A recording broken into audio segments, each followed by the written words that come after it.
Well, hello everyone. Welcome back if you were on my stream earlier.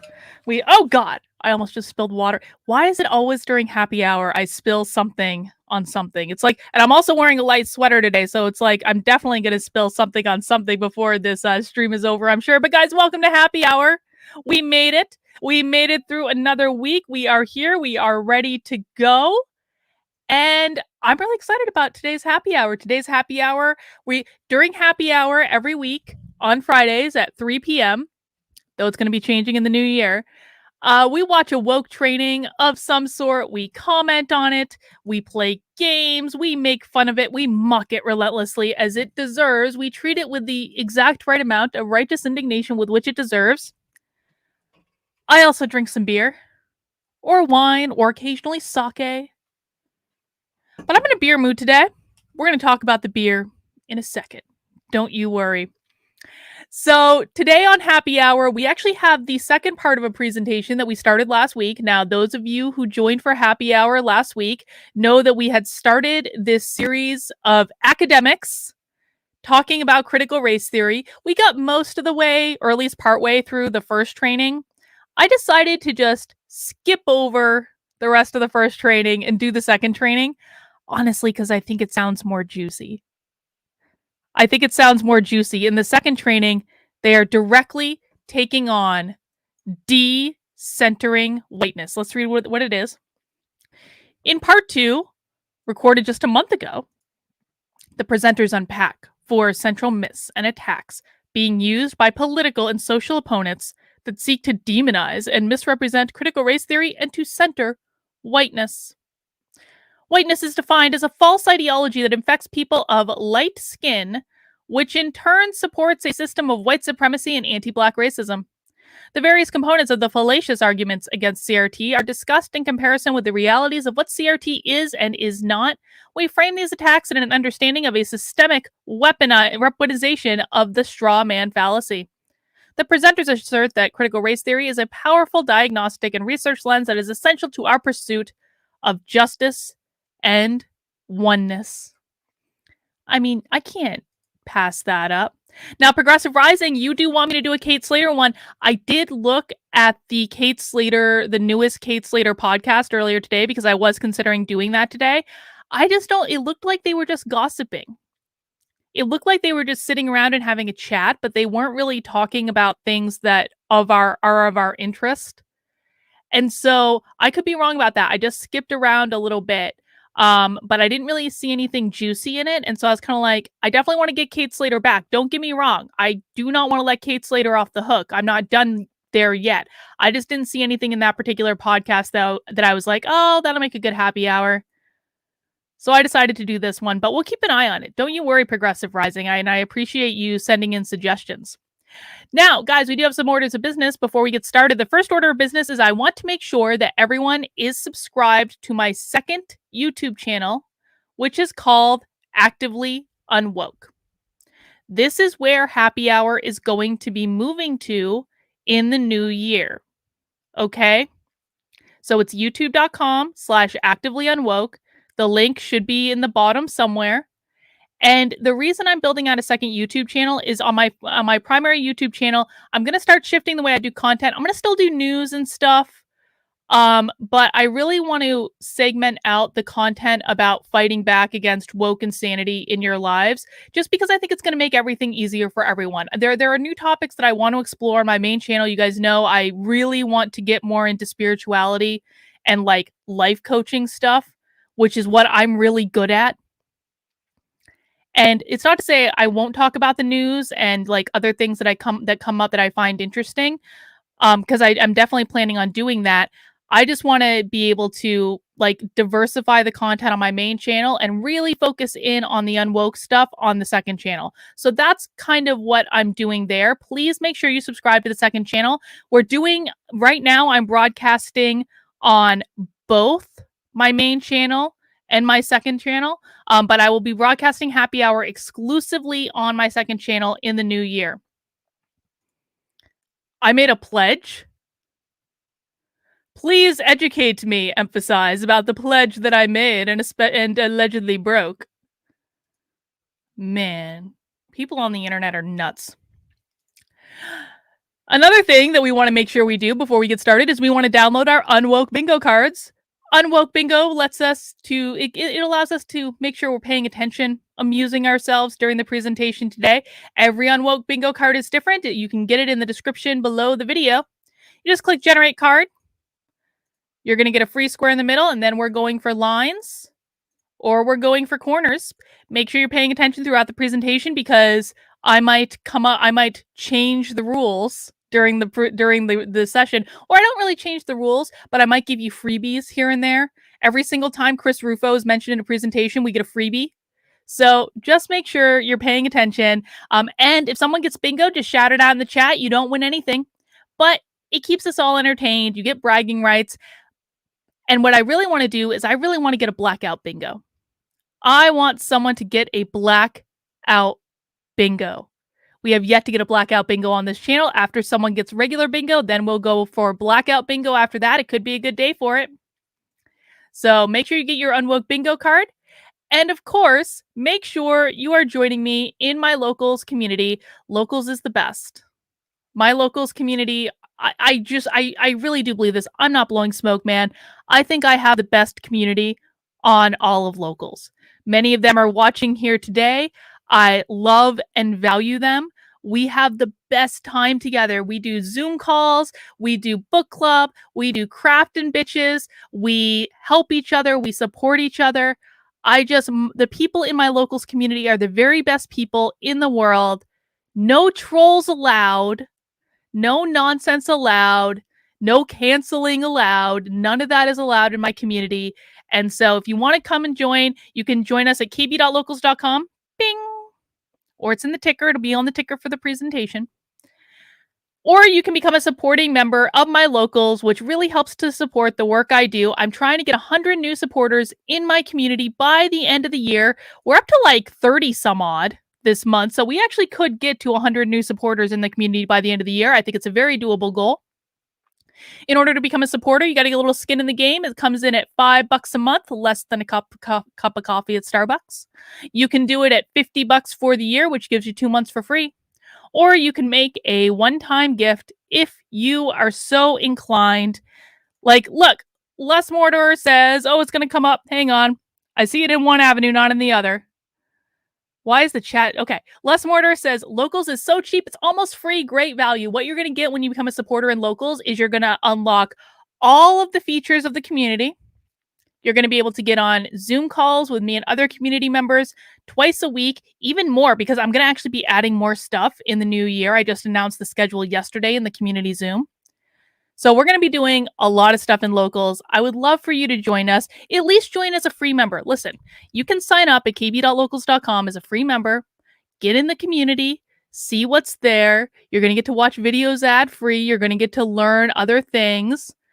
And if you decide you want to join as a supporter, you always can. You don't have to do that right now. That's okay. All right. So let's see. What else do I have? Oh, before we get started, I need a drink, don't I? I need a drink. You guys, as always, have to help me. Well, actually, no, you're not going to help me pick out the beer. I'm going to explain what beer I have, and then I'm going to drink whatever beer I want. Okay, so the one I want to start, well, I'll do that one last.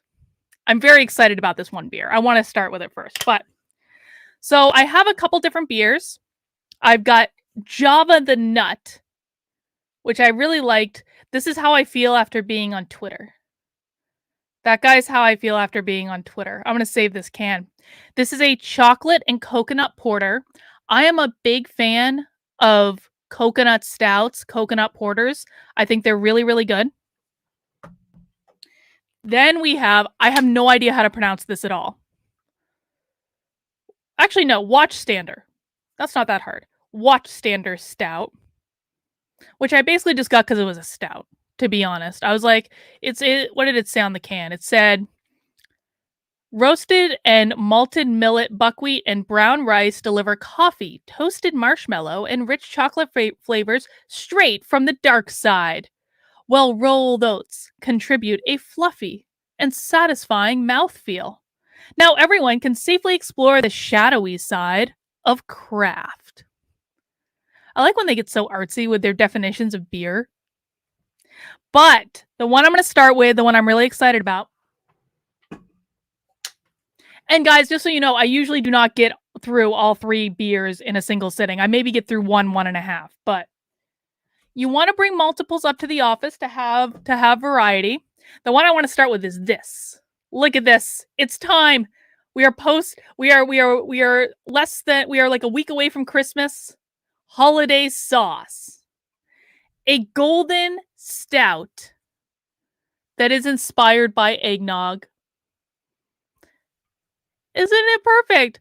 Locksville Zoo says, are they cold? Yes, they are. I literally just bought them from the beer store less than half an hour ago. They are still cold. And thank you, Locksville Zoo, for joining Locals. I can't wait to get to know you.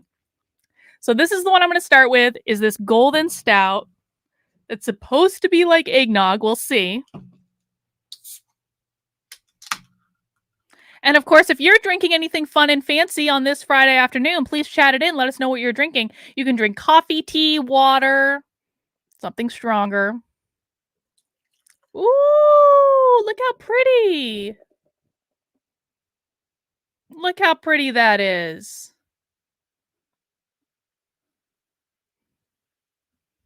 Look at that head. Oh my God. My God. So I've explained this sometimes, guys. This is the head, and this is where all the aroma of beer comes from. It smells just like eggnog. It really does. It smells just like eggnog. Oh my God.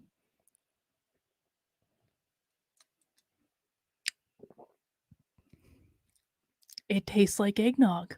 Not exactly like eggnog, but it definitely has like an eggnoggy like creaminess to it.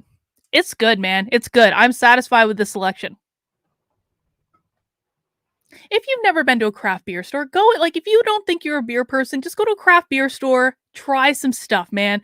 Beer comes in all different shapes and sizes, all different flavors. It's really good. I work, so I have to stick with vodka. I understand. Patrice has got a mocha. Reagan's got some water. That's all right. That's all right. All right. Who is ready to get into our presentation for today? Let me get it set up. We'll get this party started. Share audio. Make it as big as I can. That's pretty much how it's going to go. All right, who's ready to get this party started for today? Go ahead and chat in if you are ready to go. If you're ready to start watching this presentation, no matter what website you're watching on today. I'm not sure this is working on Odyssey. Huh. Oh, it says stream in prog. For some reason, my stream on Odyssey is saying it's effed up news. Odyssey, I'm sorry. I don't know why it's saying that, like, this is effed up news when this is happy hour. Because I definitely set up happy hour. But you can enjoy anyway. I'll fix it later. We're on Odyssey. We're on Rockfin. We're on 2 YouTube channels. We're on Facebook. Let's get this party started, guys. Let's go.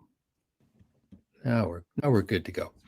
But I think many of you said that you had seen the first video, the recording of the first video, and I appreciate that you've looked at it. But it's not really required for tonight. We aren't going to do a lot of review, but it's there for you to take a look at any time. And if anyone wants that link, I'll send it along when we send the recording of this session tonight. So you'll have both links you can look at.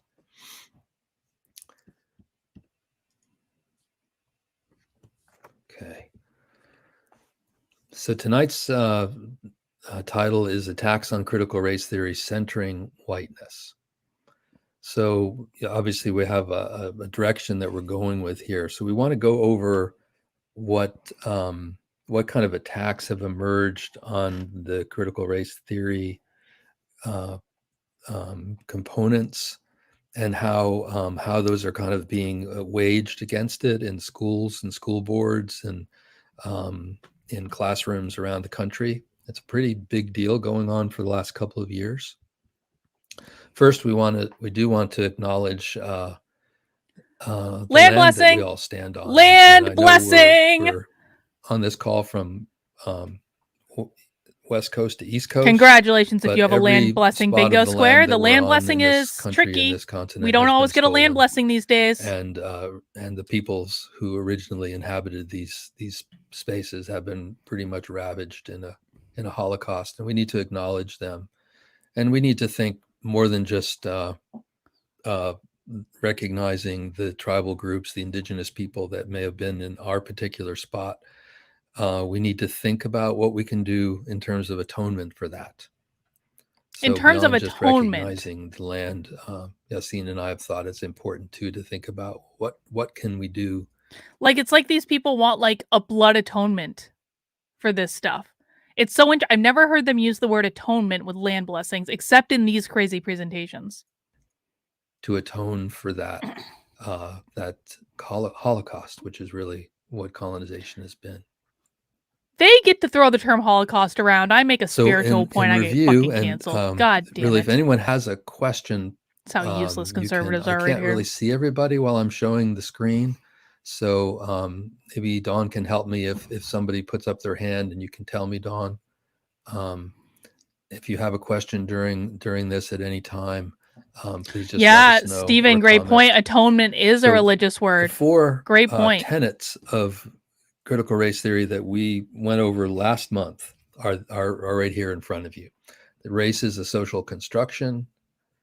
Individuals can be racist, but racism is perpetuated on a societal and structural level. Racism is commonplace, normal, rather than abnormal, that it's ubiquitous, that racism is everywhere and in everything. And then listening to and understanding the lived experiences of individuals is a... Well, I'm going to be honest, Metastep. He said no one understood what was your spiritual belief. I'm going to be honest. If they didn't understand that it was my spiritual belief, they didn't want to understand. They didn't want to understand. I was extremely clear. I'm sorry. I don't buy that. They wanted blood and they took it, and they'll do it to a million other people after me. It's fine. Essential for understanding how racism works to create inequities.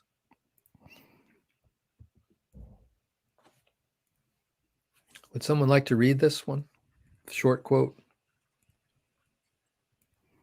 Ignorance is allied with power, is the most ferocious enemy justice can have. James Baldwin. Yeah. So that's something to contemplate as we look through what we're going to see tonight. You know what I think is so interesting about this, the way that this group presents, is they have their audience members read different passages, kind of like Bible study.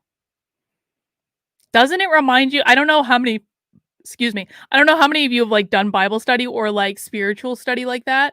Like it's a little religious. It's like a ceremony. It's a little strange. And everyone's so somber and so serious.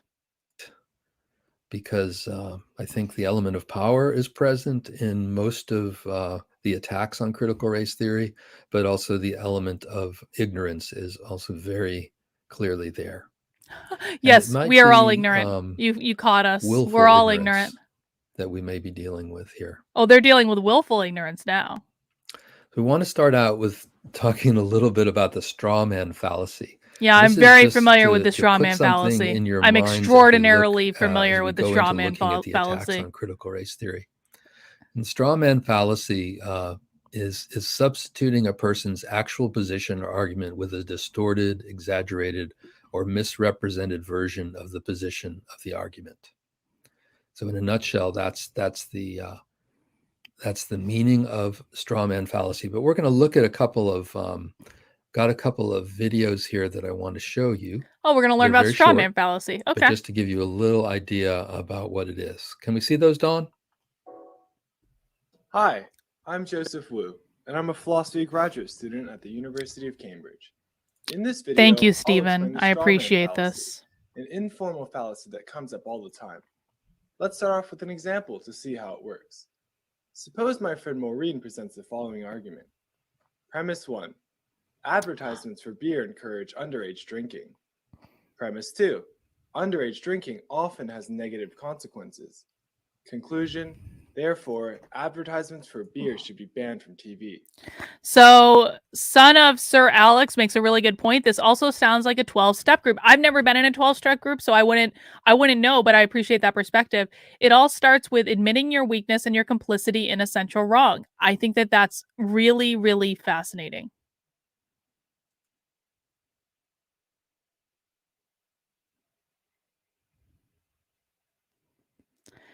Are you familiar with threatening people with personal info they told you in confidence when they remotely criticize you or give you pushback? Well, what I am familiar with is people taking personal information that I've said to them and threatening me with that. But I have never threatened or utilized personal information against other people.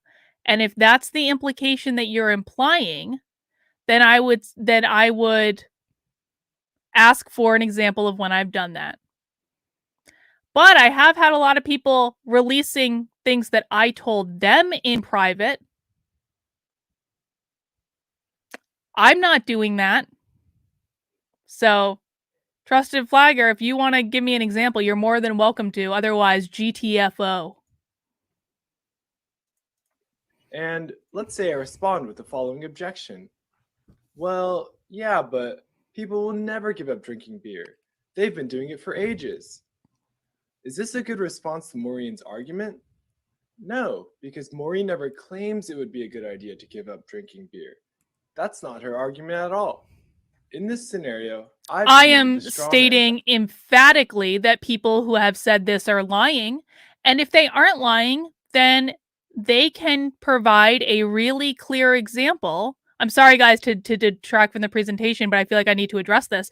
If you can provide a clear example of when I have ever on a stream, on a tweet, anywhere, released private information about people, then provide the example.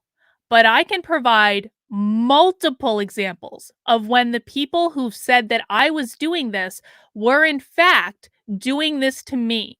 I can provide examples of when Carrie Smith has posted public text messages about me. I can provide examples of when Mikey Harlow has posted private text messages from me. I can provide examples of when Kieran White has posted private direct messages that I said in confidence. And not one single of those times have I ever retaliated and posted private information, because when things are said to me in private, they stay in private. And if you want to provide an example, or anyone else wants to provide an example of this, you go right ahead. Go search through all my tweets. Go search through all my videos. You are never going to find a single solitary example of me releasing information that was said to me in private for the purpose of hurting other people. But I can provide you multiple examples of when people have done that to me.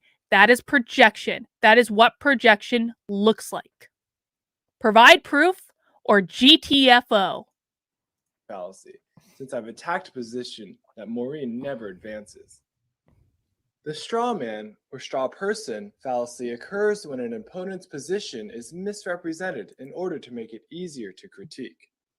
Just like how a man made of straw is intended to resemble an actual man, a straw man fallacy occurs when an opponent's position is presented in a way that resembles the original claim, but is not the actual claim advanced.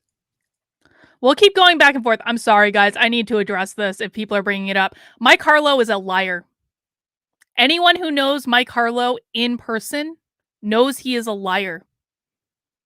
He is a liar.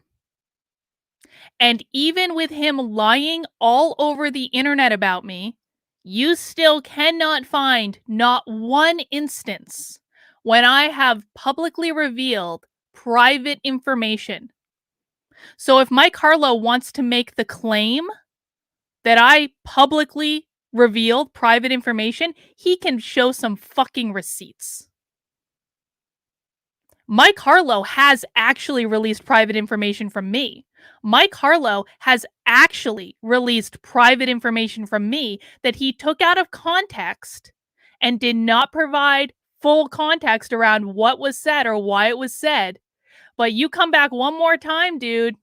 You're going to get blocked. This is your last warning. Provide receipts or GTFO. We've got fucking work to do here.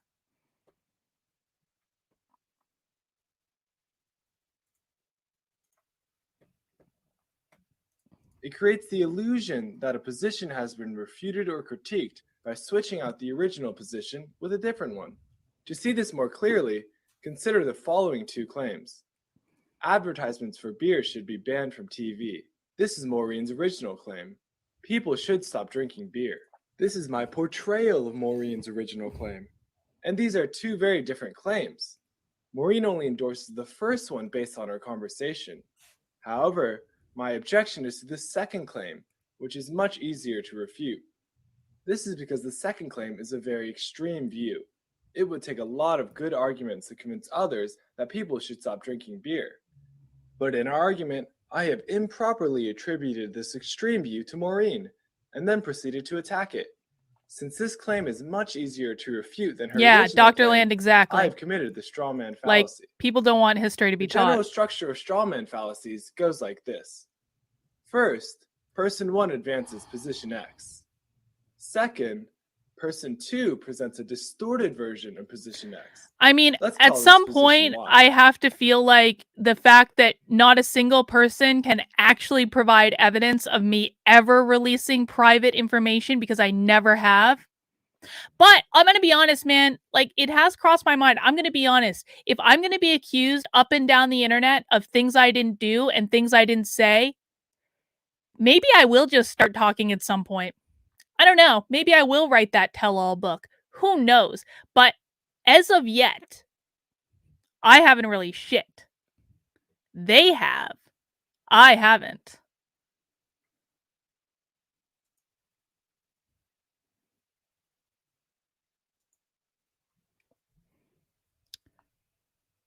So you're claiming that a threat is the same as releasing private information? Again, Mike Harlow has provably released private information. He didn't just threaten to release private information. He provably released private information. Took it out of context. Lied about what it was. And you want to get pissed at me for allegedly threatening him, which I don't think I ever did? Okay, show me evidence of the threat. Show me evidence. Have Mikey show evidence. If Mikey Harlow is intent on releasing private text messages, then he can damn well show evidence that I threatened him. Jesus Christ. Third, person 2 attacks position Y. And fourth, person 2 concludes that position We're actually X trying to is do false. shit here, guys. Shut the fuck up In if the you're not strawman paying attention to the fallacy we've presentation. just I know I considered, shouldn't be paying into it. original view I is know. This is my exaggerated fault. to a I shouldn't very be answering. I should extreme just view and block then his attacked. ass. But there are other ways in which a position can be misrepresented as well. Sometimes a position can be oversimplified to the point of being absurd. Here's an example of that. Suppose my friend Gio presents the following argument. Premise 1. The theory of evolution says that humans are no different from apes. Premise 2. Humans are different from apes because humans are obviously You are the smarter. problem, Dorian. Conclusion, therefore, You are the theory of problem. evolution You are is the false. greatest ally the woke left Is this has. a good Pearl argument? clutchers like you are the greatest Clearly ally the not, woke left since the has. theory of Congratulations evolution on does not allowing the left claim to that win. Humans are no different from apes. Gio has falsely characterized what the theory of evolution says and then proceeded to attack it. He has committed the straw man fallacy. But Block. it's worth noting That that the asshole's blocked. structure of his argument is valid. So for anyone not familiar with evolutionary theory, it might... It's absolutely mind-blowing to me that someone hears a rumor that I may have threatened something at some point, but it's perfectly okay to release private information. They're totally fine with that. But someone heard a rumor that I may have at some point threatened to do something, and that's the worst crime ever, even though there's no evidence that I ever did it. Makes sense to me, man. Makes sense to me. Margie, I know. I promise I'm going to stop. But this is what I have to deal with all day, every day now, guys. It's like, you know? seem as if Geo has provided a good argument against evolution. It's And this is infuriating. why It really strawman is. It's fallacies like can often be difficult to spot. people that are bringing this The shit up strawman just want the left fallacy to is win. They prevalent don't in care. This is politics all as entertainment well, and games and to it is them. not just used to misrepresent an opponent's position. Often, strawmen are set up to distract people from difficult topics that politicians want to avoid. For example, consider how politicians construct strawman responses by answering a question they were never asked. Suppose a politician is being accused of illegally using campaign funds for personal use. Let's say a reporter asked the politician directly, "So, did you or did you not use campaign funds for personal spending?" And the politician might respond with something like this: "That's an excellent question. I I've fucked up my received a lot knitting of while I was generous yelling at donations people. to my campaign. So that's what I get. I My fucked up favorite my knitting. donation has been a handwritten card thanking me for everything I've done. I really love that card, especially since I value the dedication of working class people." Yeah, this is a video In and this a video. example, the politician sets up a straw man by responding to a different question than the one originally asked. The question was whether campaign funds have been used for personal spending, but the politician provides an answer to the question, "What has been your favorite campaign donation?" This is a much easier question to answer, and it allows the politician to avoid answering the original question while also portraying himself or herself positively. Strawman fallacies are everywhere, and you've probably come across variations of the examples presented here in your everyday life. Sometimes strawman fallacies are intentional, which is often the case in politics, but other times they are unintentional. It's like often when the someone case on the genuinely internet as well. misunderstands an opponent's claim. In order to keep discussions productive, it is important to grasp the exact position being advanced. How before much proceeding do to you attack want it. to bet that they're going to Otherwise, make you may straw be man guilty of fallacies committing the throughout this strawman video fallacy. without admitting it? Does anyone want to take that bet? I would take that bet. Right. So let me go back. I can't believe I screwed up my knitting. God damn it. All right. Any thoughts on that from the group?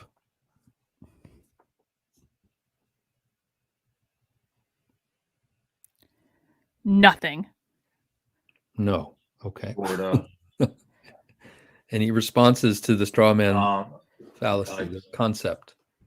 Not on the foul.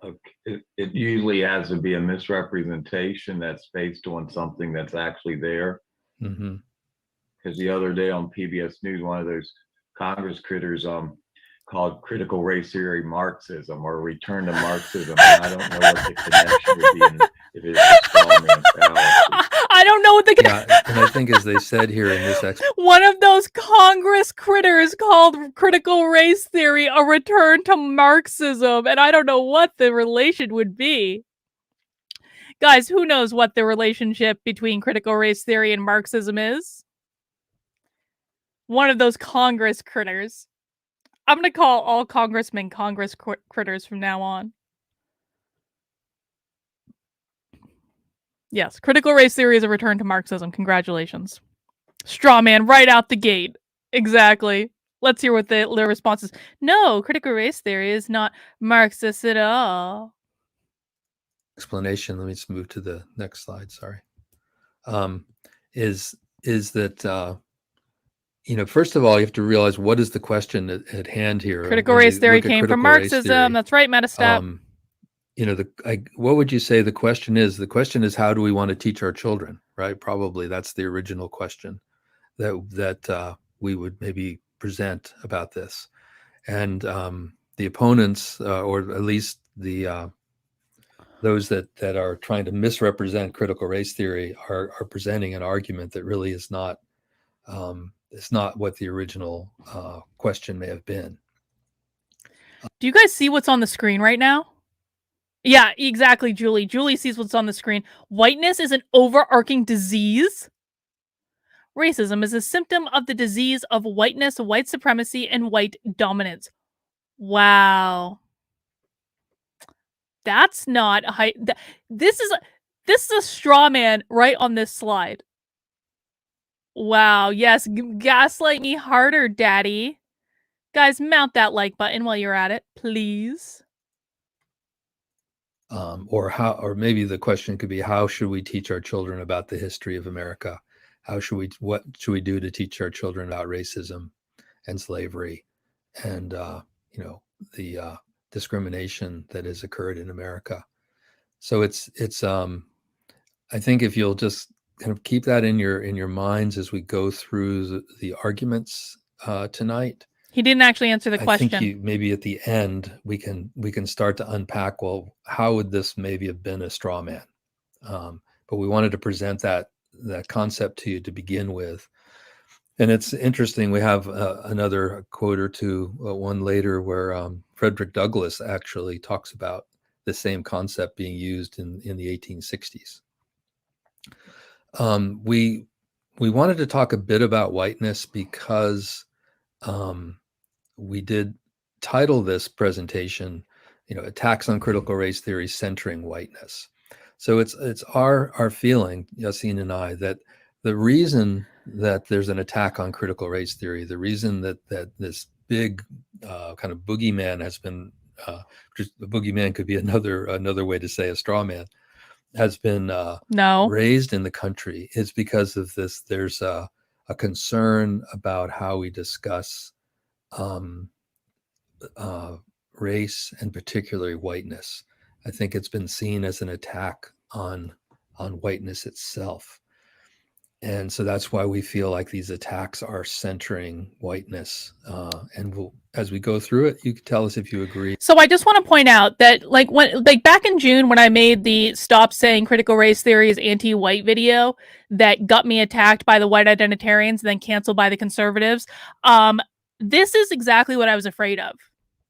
This type of thing right here is exactly and precisely what I was afraid of, because I thought that the left was going to use all of that as a weapon to try to double down on critical race theory and was going to use every bad example they could possibly come up with in order to attack people who were against critical race theory. And this is playing out right in front of us. Now, this is a small little group, so this is, take that for what it's worth. But all of this stuff started small. All of this stuff started with a paper being written or a group talking about a thing. These things start small. That's how things start. And so this right here, this presentation which happened again a month ago, is precisely the thing that I was trying to avoid in June when I said, you guys need to stop talking about this in terms of whiteness. We need to start talking about it in terms of racism, which is all inclusive of everybody. Racism is about like everyone of every skin color. Like, white people don't need their own special brand of racism. Black people don't need their own special brand of racism. There's no such thing. Just like there's no such thing as reverse racism. There's no such thing as anti-white racism. There's no such thing as anti-black racism. It is just racism. Racism is good enough. And if our goal is to establish and live in and prosper in a colorblind or a color indifferent society that is grounded in individualism and meritocracy, then we need to stop playing right into the identity politics hand and defining things by racial categories. Every single time we define things by racial categories, when we don't need to, because I do want to acknowledge that there are some instances where it would actually benefit us to define things by racial categories. But every single time we buy into this system, we are allowing them to win. As much as possible, we need to eliminate immutable characteristics from how we're categorizing people, because I think everyone here probably understands that people are so much more complicated than their skin color or their gender or their sexual orientation or their gender identity or any of these things. We need to start looking at people as individuals. That's what individualism is. Matthew Hammond, thank you for the super chat. I appreciate your diversity of tactics to take out leftists in education. Please keep up the good work and do not get distracted by petty nonsense. I know. I'm trying my best not to get distracted. I mean, you guys will see that even though I am dealing with cancel bullshit right now, I really am trying to stay focused. I'm still producing content. I'm still doing my very best. But I'm going to be honest, it's really difficult. It's really difficult. And I feel like I have more hate coming at me right now than like any other time in my life. And it is really difficult, but I promise you I am doing my best and I'm really trying. Or not. but we wanted to kind of define whiteness a little bit. And I think it's important to understand that when we talk about whiteness, we're not talking about white people. Okay, whiteness is a construct, a social construct. It's an ideology that has kind of been put on people with light skin. But when we say whiteness, or even when we talk about white people, it's really it's you have to realize that the one of the pieces of critical race theory is that that race does not exist. That race is a total social construction. So whiteness and blackness and all the hierarchies that are around it are really false hierarchies. There's no science behind them. So when we talk about whiteness being a disease, we're talking. Wait. He just literally called it a hierarchy. He literally just called it a hierarchy. I wouldn't say that race is a hierarchy where you have better up here and worse down here. I do not buy into the absurd notion that race is a social construction. Like, you can see it visibly with your eyes. But he literally just called it a hierarchy. So that means critical race theorists are some of the most racist people in the world. Les Mortar says, so they mean Western civilization when they say whiteness? Yes. Most often, yes. Well, no, that's actually not true. They do mean that. They do. But what they really mean, so whiteness is code for who owns the power structure. But in this specific, it also has to do with Western civilization. They want to tear down Western values. They want to build up a new Marxist system. So it does tangentially have to do with that. But whiteness is usually about who owns the power structure and changing the ownership of the power structure. About how this distorted idea of light-skinned people having, being superior and really supporting white supremacy. These people are the only really people who think that white people are superior. It's really a problem that we need to deal with, but it's not an attack on light-skinned people. And I think that's often what's confused about it. And so this is kind of a wordy slide, but I won't read it all. But so for those of you who didn't see Happy Hour last week, this guy is actually incredible. I should have clipped this out. This guy is actually incredible because he said in the presentation we watched last week, he was like, I'm not white. I've been whited. And he's got it here too. Here, I'm going to read this slide in case he doesn't. It says, race is not biological or based in science. Human genetic difference is less than 0.1%. Race is a myth. We have been raced. Whiteness is an ideological, political, economic, emotional system of dominance that indoctrinates, surveils, guards, and perpetuates whiteness to instill anti-blackness in all bodies.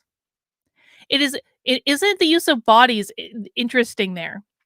How can you instill anti-blackness in a body? By the way, bodies is a bingo word. If you have bingo bodies on your bingo card, you just got a square. But how can you instill an idea into a body? That makes no sense. It is expressed through white ignorance, emotionality, colorblindness, they hate colorblindness, and an imagination dominated by the centering of whiteness. No one is white. You have been whited. How great is this? Whiteness is the supremacy/dominance of an economic system. When I say that whiteness is about who owns the power structure, it's because they hate capitalism. They want to do away with private property. They want to do away with landlords. They believe looting is acceptable because private property rights are white supremacy and they shouldn't exist. It is present in all aspects of North American life. So you're correct. They're focusing on Western civilization. It infects white/light-skinned people and all who identify with, aspire to, or benefit from property, privilege, and entitlements of whiteness. This love of whiteness has dangerous/violent and traumatic consequences on persons of color every day. Whiteness can be enabled and internalized by anyone who is not white and can cause devastating damage, shame, and brokenness by believing its underlying ideology of inferiority whiteness deeply distorts and thwarts the humanity and integrity and wholeness of BIPOC who internalize it. So they're even getting into multiracial whiteness. Here, I'm going to take a screenshot. I'm going to tweet this out. They're even getting into multiracial whiteness here because they said whiteness deeply distorts and thwarts the humanity and integrity and wholeness of BIPOC who internalize it. This presentation is amazing. This presentation is already my favorite thing ever. Let's keep going. The statement that's in bold is, I think, perhaps one of the most clarifying one, is that no one is white. We have been whited. Yeah, so many bingo squares. We're getting so many bingo squares that, today. I mean that, again, whiteness all is a the social bingo, construction. all the we bingo. Weren't born white. We were really trained into the ideology of whiteness and to white supremacy. And all of us have suffered that conditioning. All of us who are light-skinned, European descent, and anyone who aspires, who may be white passing, white adjacent, could also be internalizing this ideology of whiteness. So there's no biological truth to the superiority of one group of course over there's another not. based on skin color. Of course there's not. And no one believes there whiteness is. is an ideological, political, economic, and emotional system of dominance that indoctrinates, surveils, guards, and perpetuates whiteness to instill anti-blackness in all bodies. And I think, another word to me, and this is something I've been thinking about more recently, is that white supremacy, another word for it is anti-blackness. And think about that for a minute, and think about what has white supremacy really been about.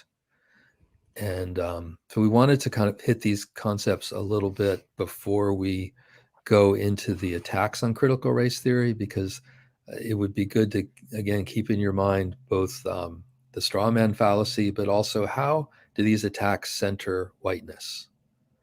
And I'm talking about whiteness as a social construct. That's a false sense of superiority. Yes. The slide that you presented before that. Mm-hmm. Yes. I'll try to go back. There we go. They're taking notes. They're taking notes. I'll show you guys what I'm knitting in a little bit. I might not actually finish it. Honestly, I'm very close to finishing it. It was in bold letter. Yeah. The overarching one. Okay, I'll go back. When you are teaching, and someone is teaching critical white theory. Critical white theory. Is this definition given? You're talking about critical raceness, critical whiteness studies. Is that what you're saying? Okay. Are we? Oh, so we're talking about critical whiteness studies rather than critical race theory. No, we're kind of talking. We're talking about critical race theory, but as a piece of that, we need to understand the concept of whiteness, because Yassine and I have decided to call this that lady's right. That is centering whiteness, that these attacks on critical race theory are. That lady's white. Do you guys know that there is a whole school? Yes, there is a whole school of academic study called critical whiteness studies. That's what Robin DiAngelo has her PhD in, if I'm not mistaken. I'm pretty sure that's what Robin DiAngelo has her PhD in. So actually, this questioner is correct. They're talking about critical whiteness studies right now, not critical race theory. Isn't that funny? Are centering whiteness. So we feel that we needed to talk a little bit about what whiteness is, at least in our understanding of it. Okay. And here, this slide is basically looking at whiteness as a disease. The social construct is false. There is no superiority of people of lighter skin. No shit. It's important to see it as really. Can you imagine needing an entire academic field of study in order to come to the conclusion that people of lighter skin are not superior to people with darker skin? Because I didn't need a made-up course of academic study in order to come to that conclusion. I was just taught to treat everyone the same growing up and to be respectful.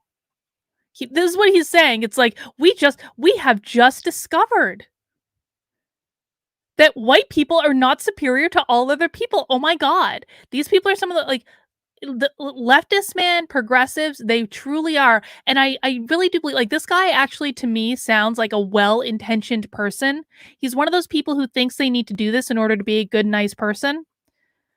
But it's like they really are, they hold some of the most racist beliefs that I've ever heard. It's a disease because it's an attack on the truth. Whiteness is not true in terms of what it imposes on us in our culture. That's why we do this every week, Les Mortar. And then racism is a symptom of the disease of whiteness, really. And that's just saying kind of where it starts and where it leads to. Yeah, I was thinking I can see why someone would be, against critical race theory being taught in classrooms if that was like the whiteness is the overarching disease. Yes. This is precisely correct, Progressive Rising. I write about this hierarchy in my book. So the hierarchy it's a flexible hierarchy. Like, things can move up and down and around, but generally speaking, the darker your skin is, the farther up the oppression hierarchy you are, and the lighter your skin is, the further down the oppression hierarchy you are. So they even believe that lighter skinned Black people are less oppressed than darker skinned Black people. Why someone would be exactly correct against it if it was brought to them like that. Right. And of course, we're not in a K through 12 class here tonight, right? We're talking really about the depth of critical race theory and these concepts about whiteness, because that is one of the criticisms of critical race theory, is that it makes white kids uncomfortable, right? And so we'll get to that, April, as we go through it. But thanks for the question.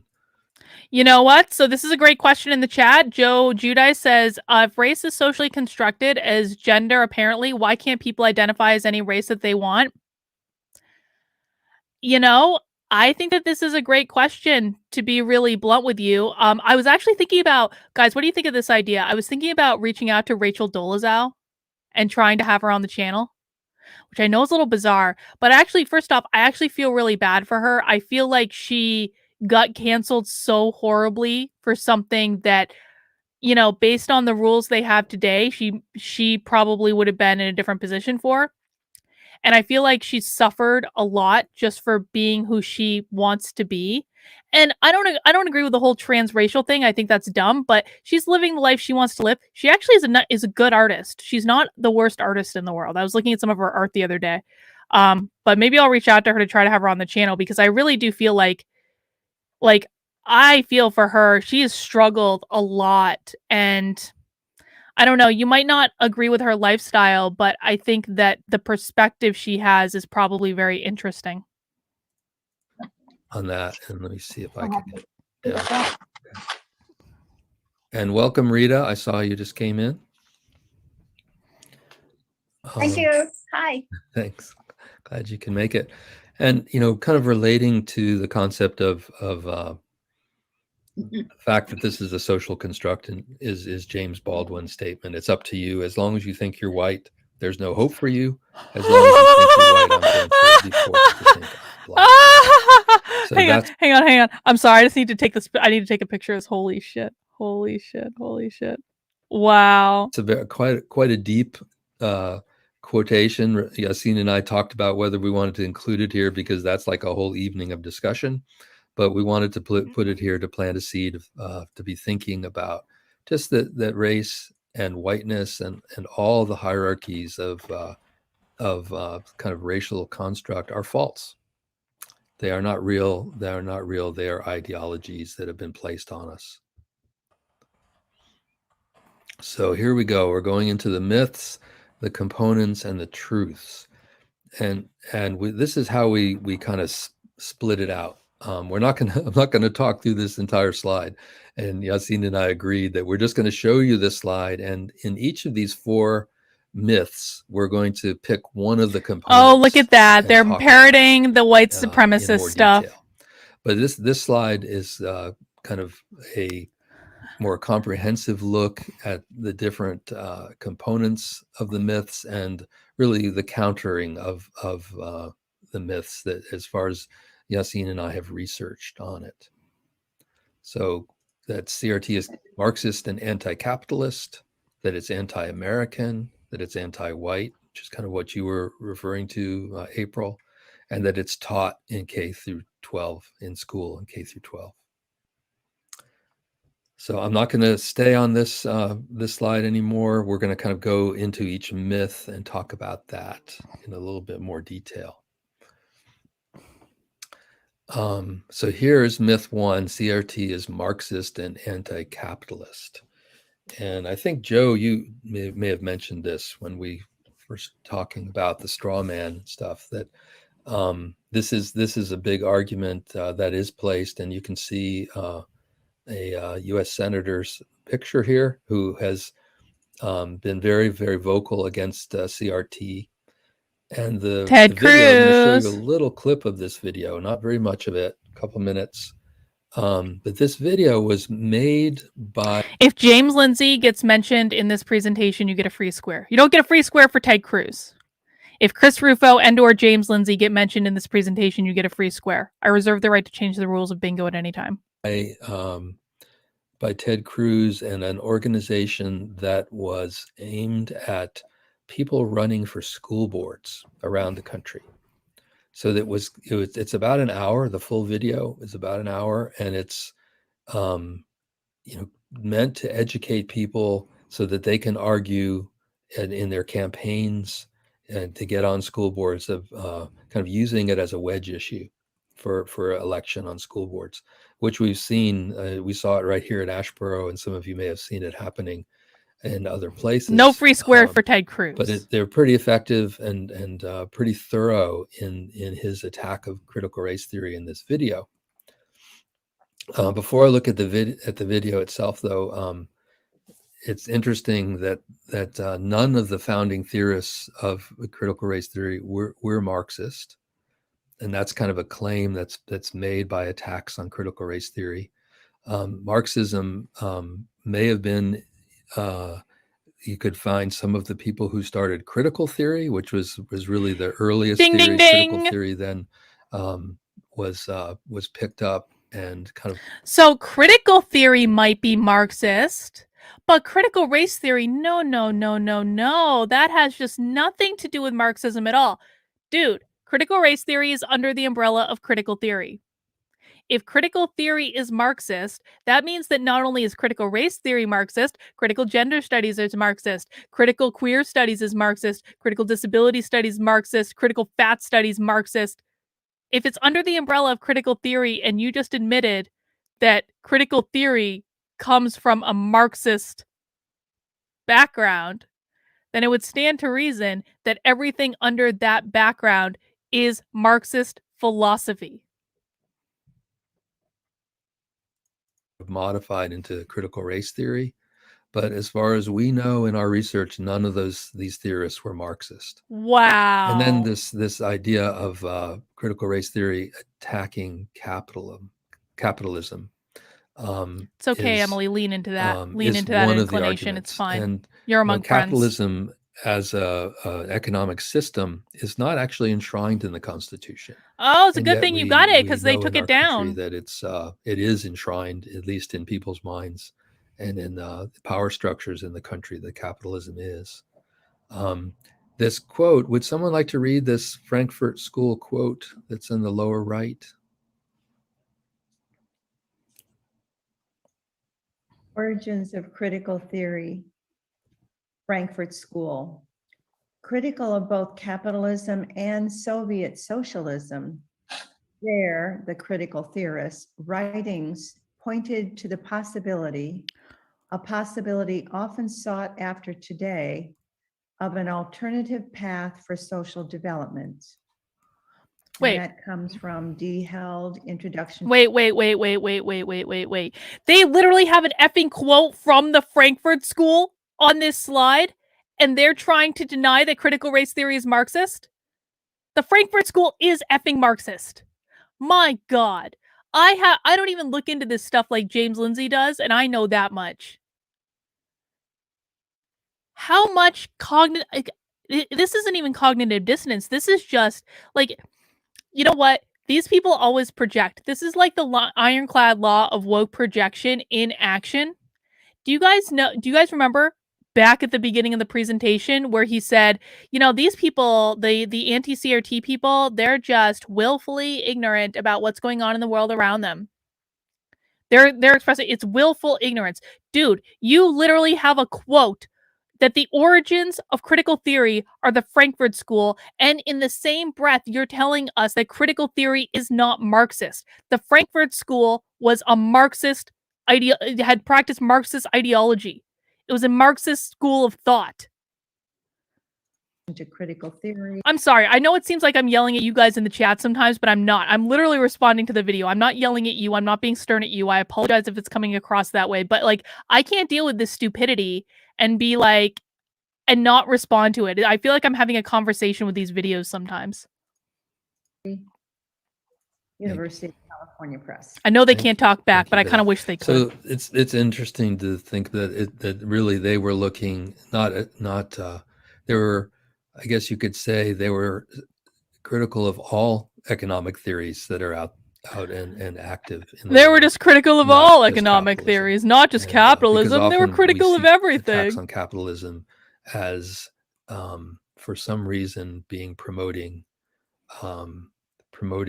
socialism or communism. So these you can read more about. Did you guys just hear that? He said sometimes we see attacks on capitalism as promoting socialism or communism. Well, then what are you trying to do? If you want to get rid of capitalism, then what is the alternative? If you are literally attacking capitalism, then what is the alternative that you are trying to implement? This presentation, more than any other presentation that I think we have watched in the history of Happy Hour, is just like, it's people that are not thinking through to the logical conclusions of what they're saying. More than any other presentation I can remember watching during Happy Hour. If you want to attack capitalism, then what do you want to replace it with? What is a better system? At the Frankfurt School and learn more about what these early theorists believed. I'm going to move over. Let's see if I have Ted Cruz over here. Oh, there's Ted. Okay, look at my. There's Ted. I just need to take another quick look at the time. Okay, 5:23, 5:26. Okay, here we go. We'll listen to a little piece here. And a group of Marxist professors at Harvard Law School developed what's known as the Critical Legal Theory School. Critical legal theory teaches that American law favors the powerful, that it's resistant to change, and that it marginalizes groups who are not in the top of American power. It teaches that tort law, contract law, constitutional law, that they're all constructs for oppression. They're all constructs for keeping those with capital in power over those without. Derek Bell, who started teaching at Harvard Law in the 1970s, looked at critical legal theory and decided it didn't go far enough to address race. So he, along with other law professors, developed critical race theory, which takes the Marxist dynamic of oppressors and the oppressed and applies it with a laser focus on race. Everything Ted Cruz just said is accurate. So, Everything Ted Cruz just said is completely accurate. I mean, I'm sure someone wrote a script for him, but yeah, your pal, Base Ted, spitting facts. Exactly. so that is the argument that they're making about critical race theory. And part of that is that oppressor-oppressed perspective that apparently they really don't like looking at the world in terms of oppressor and oppressed. Okay, so let's move along here to myth number 2. And we can come back and discuss these at length if you'd like. I wanted to move through these 4 myths though first. This myth is that CRT is anti-American, that the components of the myth that teaches to hate our country and our founding fathers, American slavery wasn't that bad. Is one of the things that they criticize. So what Yasin and I thought about is again the perspective of this criticism is pretty much through a white lens. That a lot of when we look at the components in some of these House bills that have been restricting what can be said in the classroom, they all seem to be trying to protect white children. This fear that they would be made uncomfortable by a discussion on race or a discussion on slavery. That was a straw man argument. And it almost goes to straw man trying to present that slavery really wasn't that bad. So we included, this is an actual slave deed from here at Randolph County, where I'm sitting right now in North Carolina. We recently researched the slave deeds, and these are deeds of enslaved people. These are bills of sale. We found over 600 of them in the deeds, Registrar of Deeds office here in Randolph County. And some of them, it's just horrifying to read when an 11-month-old child was sold, when young girls were sold as gifts to young boys. The slave deeds are very detailed, and you can read all about. I literally learned this in school. This is why we call it child trafficking.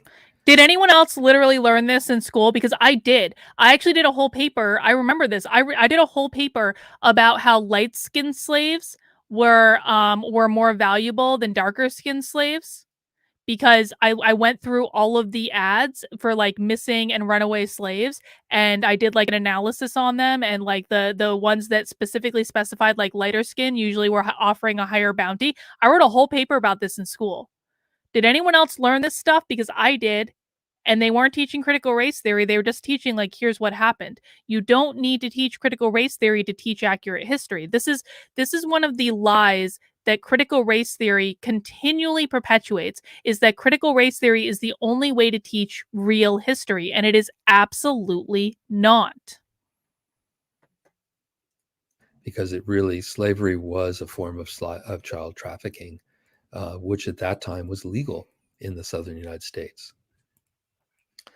Over on the left, the highlighted part in yellow, this comes from House Bill 324, North Carolina House Bill, which is this year.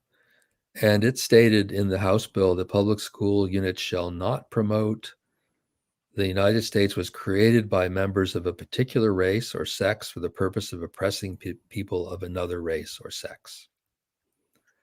And so when you read that as being, something that is forbidden to speak about in the classroom. Yes. Think about how would you work around that as a teacher? And what do you talk mean about slavery? You can talk about slavery. These people lie all the time. What he's saying is that you would not accurately be able to teach slavery if you can't teach that some people on the basis of their race are inherently oppressive.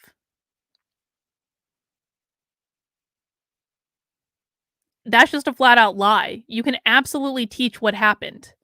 What you can't teach is that white children are inherently oppressive because they are white. Those are two completely different things. But I do agree. Where I will throw them a bone, where I do actually agree, is I do think that some of these state laws are poorly written, and they leave too much room open for interpretation. And I think that's a mistake. I think that, frankly, a lot of the Republicans who have been introducing these bills didn't think about how they could be interpreted, and I think they left themselves open to these types of attacks. I think the Texas bill is particularly problematic. I think there are things wrong with the one in Tennessee. I think the New Hampshire one was pretty good, but the New Hampshire one left a lot of stuff out that should reasonably be in the bill. So I do think that with stuff like this, we have to give them. I think that we have to give them a little bit of leeway, because there is absolutely a learning curve that exists with this. But there's also enough information out there to know now that really state legislators should be able to write a pretty rock solid anti-CRT bill just based on the learnings that we've accumulated over the last year. And to be quite frank, it's like if they aren't reaching out and utilizing those learnings, it's kind of their own dang fault. But I really wish they would put more priority on making sure that they've really locked down these definitions, because every time we have to explain this stuff away, it's just like, it holds everything back. And it could easily be avoided as long as they were learning from the bills that have already been introduced and passed. And so this, they could just reach out to Chris Rufo. Chris Rufo can write this stuff in his sleep. Chris Rufo knows workarounds to all of this stuff now. They could just reach out to Chris Rufo for help too. So if you're a state legislator or someone that, knows a state legislator that you're trying to introduce this stuff, have them reach out to Chris Rufo, because Chris Rufo will give you sample language that has worked and is effective. This is kind of going right to what was said in the video about this idea of the oppressor and oppressed, and just kind of removing that concept totally from American history. Now, North Carolina House Bill 324 did not pass. Well, it passed through both houses, the Senate and the House of North Carolina, but the governor vetoed it. So this is what it would have done had it moved forward. And we don't have to read all that's here, but they call. I'm sorry, what did you say? What party is the governor of North Carolina in? Is he Democrat or Republican? I'm assuming it's a he. What party is the governor of North Carolina in? Oh, Sin got her bingo! Congratulations, Sin! Yay! Cheers to you, Sin. Well, guys, now that Sin has gotten a bingo, and Patrice, I know you were so close too. Patrice, I know, had like 4 different ways to get bingo. Don't worry, everyone can get bingo, because no one wins anything. But we are now going for blackout bingo. I feel like this could be a really good day to get blackout bingo. Maybe I'll even throw in a few freebie squares. Miami Red Zone, she's the governor of, okay, Democrat. That's why. That makes sense. All right. Well, we can't fault the Republicans for that then. All right, guys, we're going for blackout bingo. Good luck. We still got an hour and a half of this presentation left, so plenty of opportunity. Okay. It's called Ensuring Dignity and Non-Discrimination in Schools is the name of the House bill. And what we found in our research is that this language, and actually these 13 points, are a template that was produced by from one source, and that's been used in states all across the United States. Some states have actually passed it. I think Oklahoma has actually passed this. But in reading it there, it says that it recognizes the equality of rights of all persons. Therefore, it is the intent of the General Assembly that students, teachers, administrators, and other school employees respect the dignity of others. So, of course, by saying that, there's an implication. I mean, you think about that there's disrespect. Yes, it probably is. I deeply apologize for the offense I've caused all of you. To express differing opinions, foster and defend intellectual honesty, freedom of inquiry and instruction. So there's a real call here to, I guess we could say, alternate truths should be expressed when we're talking about the history and the kind of the. Are alternate truths anything like alternative facts? Both sides use the same lines. Isn't that funny? Founding of our country. So, we're going to go into a few more of these, but I'm sure if you can read them yourself, you can see what this entails. Public school units shall not promote that. And there are 13 items here. So there's a lot in this that is just, I don't know where it comes from, but it's somehow pulled out of what someone thinks critical race theory teaches. It was pulled out of Donald Trump's executive order. But you're not against everything on there, are you? What, Carolyn? Tell me what you're thinking. Oh, did you hear that? You little old lady spoke up. You're not against everything in the bill, are you? Oh, this is going to be fascinating to hear this guy say this. But we have a super chat from Matthew Hammond. Isn't it nice that these people are so brazen to post videos online? How do we push these people to put on clan regalia so we know who they are? Well, we do know who they are because they're always the ones that are, you know, posting stuff. We know exactly who they are. They show us their pictures. Let's hear. What does he like any of these? Let me read what they are. So one racer. So public schools shall not promote that one race or sex is inherently superior to another race or sex. You guys know what these are. I'm not reading all of these. This is from Donald Trump's executive order. That's what this is from. Let's hear if he actually likes any of these provisions. About. Okay, one race or sex is inherently superior to another race or sex. I think that's something we shouldn't promote. I love this little old lady. You know, this little old lady is like, and you know she's a little old lady. She got that like frail voice. She's like, we really shouldn't promote that one race or sex is inherently superior to another race or sex. Yes, that is exactly correct. That is right.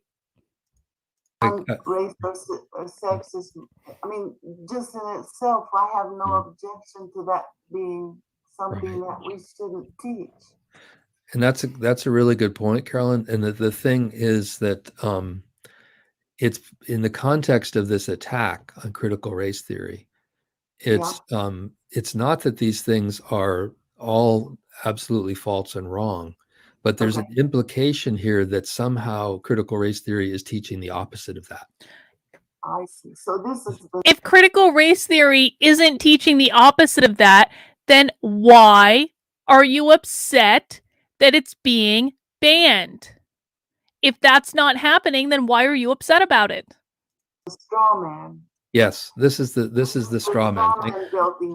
Thank you. Yeah, and so I think, and it could perhaps be for number one is the idea that when we talk about white supremacy, right? White supremacy, which I think is a reality in our country and has been from the start. There's somehow an implication that white supremacy is saying that one race is inherently superior to another. But you see how it's a twisting of the argument, right? It's rather than, because the the false premise there is what white supremacy stands for, right? I don't think anyone has ever put forth the argument that people of color are superior to other people, right? So it's very. I don't know if that's true. well, I'm not sure that's true at all. This little old lady is awesome. I think you could find some isolated incidences. You could say Nation of Islam and some other places like that. But in terms of the structure of our country, I don't know that anybody has ever put that argument forward. And just in my opinion. So each one of these, you have to look at them carefully to see, because I know that we could read some of these and say, that's not really that bad. It's not really that bad. Like number 9, the United States government should not be violently overthrown. So, who is saying, who is saying that the government should be violently overthrown, right? But in you can see in putting this item into a state or this House bill, it creates an enormous amount of fear, right? Because then someone reads this and says, well, are they claiming to want to overthrow the government? And it creates an immediate opposition and throws up all kinds of red flags and things. So this is, again, the straw man argument kind of being put forward. So yeah, we're not going to go through every one of these, but they're worth looking at. And this is a close-up of the slave deeds. Exactly. Hang on. Patrice just said something so important in the chat.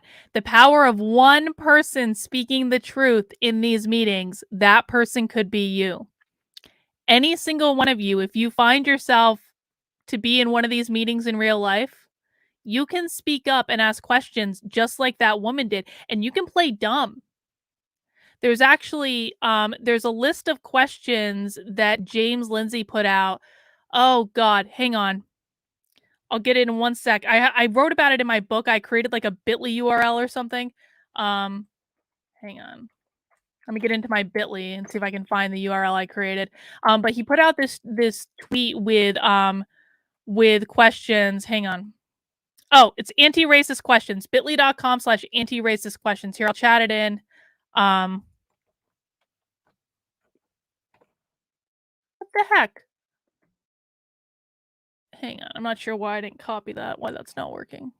But this is a really really good list of questions. Copy and then paste. There we go. This is a link to the list of questions that James Lindsay put out. Oh, please God, let it still be there. Yes, it is. So he did this whole list of like dumb questions that people can ask if they find themselves in these types of trainings, and just play dumb. Just like that lady did. I don't know if that lady was like playing dumb, but I think she was. I shouldn't even say playing dumb. I think she was asking a genuine question because it's like she's probably one of those people that's in this training where she's just like, you know, trying to be a good person, and she thinks this is what she needs to do, and she's like, oh well, what's wrong with banning the fact that you can't teach that one race is superior to another race? So you can ask those same types of questions. James Lindsay gives some fantastic examples in that list that I just chatted. Difficult to read. One of the researchers in Randolph County that put this forward, he did basically had to do translations of this longhand writing for us to be able to tell what had happened in this particular bill of sale. Oh, my favorite one. You guys know this is my favorite. Is that CRT is and again, anti-white? This is specifically and precisely what I was worried about. I was also worried about actually fanning the flames of a white identitarian movement, but it seems like no one's actually interested or cares about that anymore. So fine, I'm not talking about you guys. I'm talking about the general public. But this is exactly and specifically what I was worried about with this anti-white bullshit that the conservative media embraced. This right here. Robin's here! I think I've actually watched this talk before, too. Pretty sure. And the components of the myth are it makes white people feel bad about themselves and their race. CRT attacks white people. All white people are racist. And tenet 2, racist against white people. So this is a lot of this is about making students feel uncomfortable. Whiteness is a disease, but CRT isn't anti-white, promise. But what actually happened. Guys, as a reminder, as a general rule, I really encourage you not to use this terminology because it really it associates you with really bad people. So it's cool for right now because it's in the presentation. I'm not going to ding anyone for that, but I would just really like in normal circumstances when people use the anti-white terminology, I block them almost immediately because it's really difficult for me to tell who are the really bad people using it and who are like the useful idiots. And it's just like, it makes life a lot easier. And I'm sorry if I've ever wrongfully blocked you for this, but like it's because I know a lot of people, they just don't know, but I've pretty clearly laid out where this comes from. Because we know that the founding of this country was founded by Europeans. I mean, so Ashley asks, is it better to say CRT is anti-human? Yeah, I do agree with that. I also just like critical race theory is racist. Critical race theory is racist. Yeah, Patrice also says, don't put yourself in the position of white supremacists. They really do, guys. They really do target people based on who uses the anti-white terminology. They search you out. They will search you out. They will try to get you into their little movement. It's really nefarious what they're doing. So everyone is light-skinned. Everyone was whited. Everyone, whiteness was kind of created legally in Virginia in the 1500s. And so in talking about these facts about what actually happened and who enslaved who oppressed who, this is something that the opponents of critical race theory do not really want to discuss. And you can see down in the highlighted area. What are you talking about? Of course we discussed that. Someone like to read that. That's a lie. That's a straw man.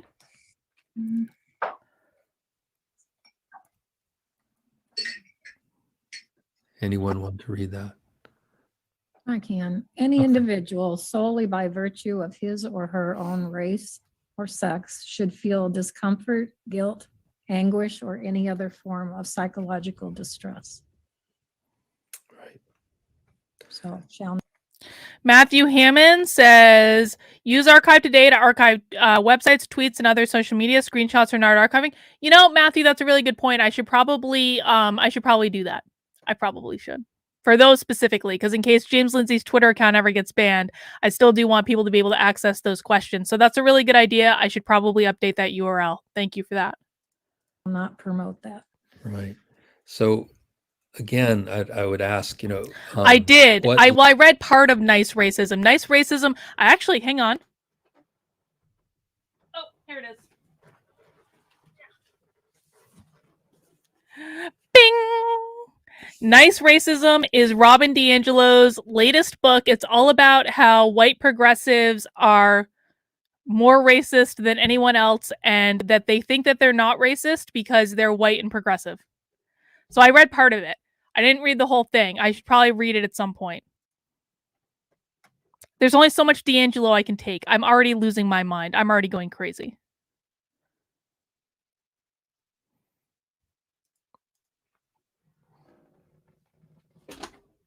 lens is on this.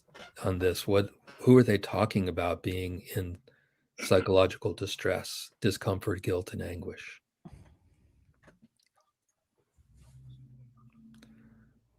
I'm not saying that all children couldn't be put in a position of feeling discomfort, guilt, and anguish, or even psychological distress, based on certain discussions. But again, we have to go back to the truth that actually these things are not. Critical race theory is not being taught in K-12. So this is Wrong, false. being promoted as what's being taught in K-12. It is being taught in K-12. Welcome, Lisa. If it's not being taught in K-12, this shouldn't be an Glad issue. you can make it. Don't you think, oops, sorry. Go ahead. Sorry, Miss Merritt, you go first. I had a question about the myth, all white people are racist. That's quite commonly heard out in public discourse these days. How does that fit to be a myth, or is it that? Explain, please. Okay.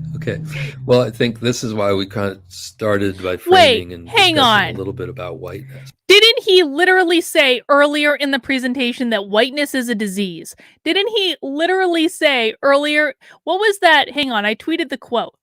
What was that quote that he literally had in the presentation? It was, as long as you think you're white, there's no hope for you. And now he's got, a myth is that all white people are racist. And this lady's like, how do you explain that since you just spent the first part of the presentation telling us that we're wrong and that whiteness is a disease? So I think what the critics of critical race theory say, they confuse whiteness with white people. No, we don't. So when we say, white people or when they say, I'm better able to define whiteness than you are, dude. Racist.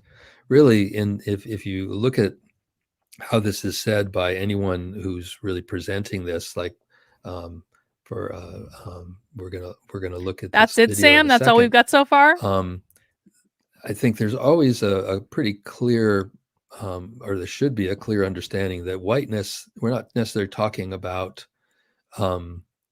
that white people or people that are of light skin are evil or that they're racist, but that it is really the structure of whiteness. You just say that whiteness is a disease. Racist, and that Say it. I'm sorry, go ahead. We say it, as Ms. Merritt said, that we do say it no matter how professors talk in universities. On the whole, generally speaking, general public, when any white is white supremacy, the whites have done all these kind of things, and the people who are less white or darker, they are victims, they are oppressed, and they are not survivors, they are victims. Right. So yeah, both sides are frozen. All right, guys, I just want to do a quick pause. We've been going for about an hour and a half now. Just a quick reminder to mount that like button if you haven't already. We do happy hours on Fridays at 3 p.m.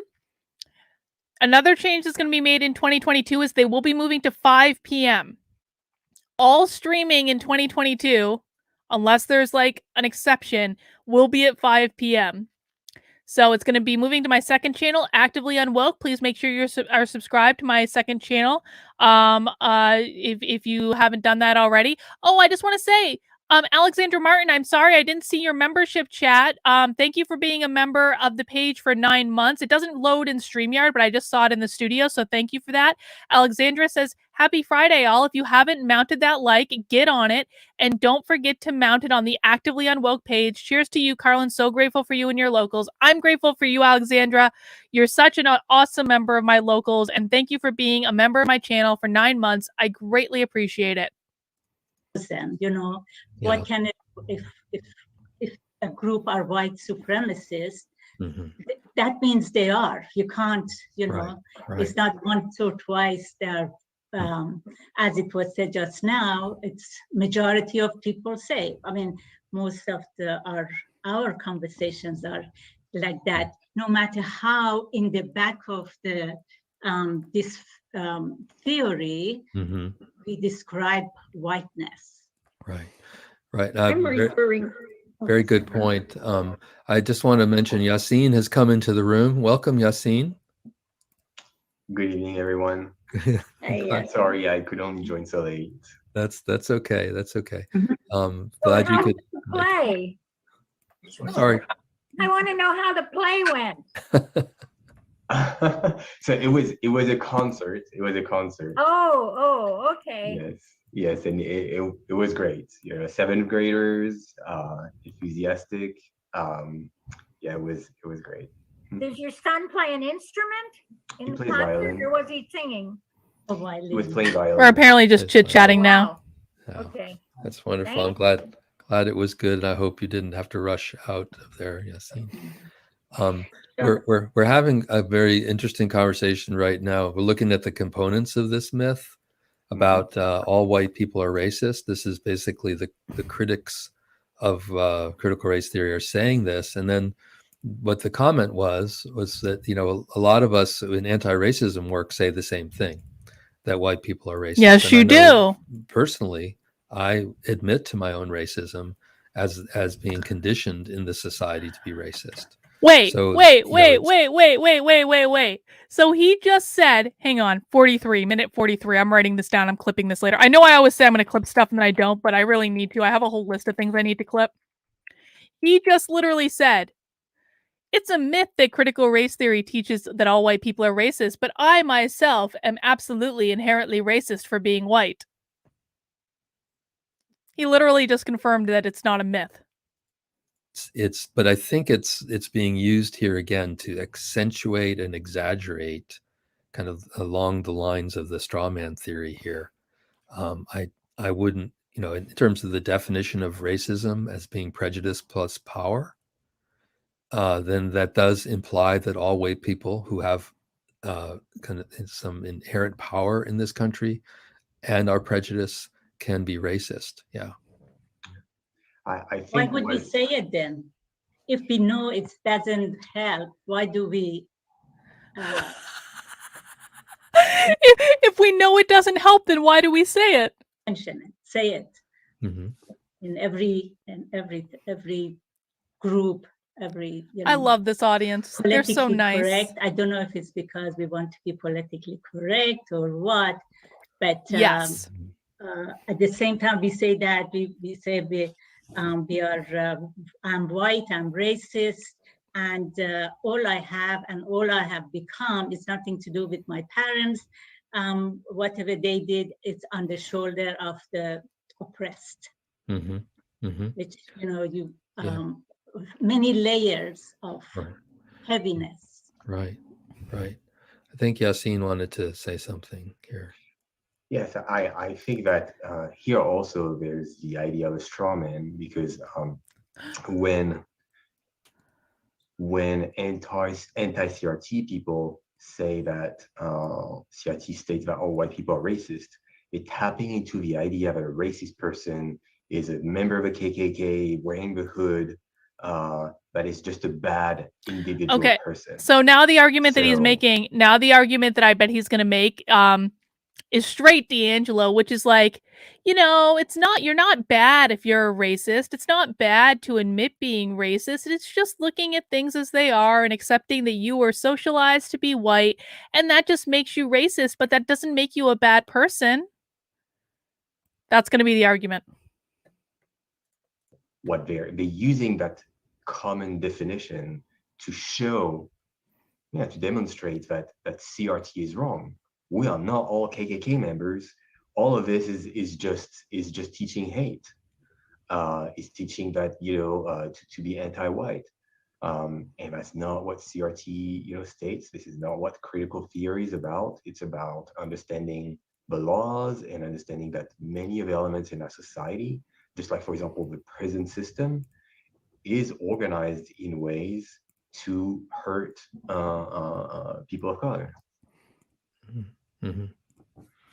So, but it's a good question. So it's not. So what he just said, it's not that all white people are racist. It's just that white people organized the entire system that we live in to oppress people of color and support whiteness. So it's not that everyone's racist. It's just that you're all working every single day to keep people of color down and oppress them.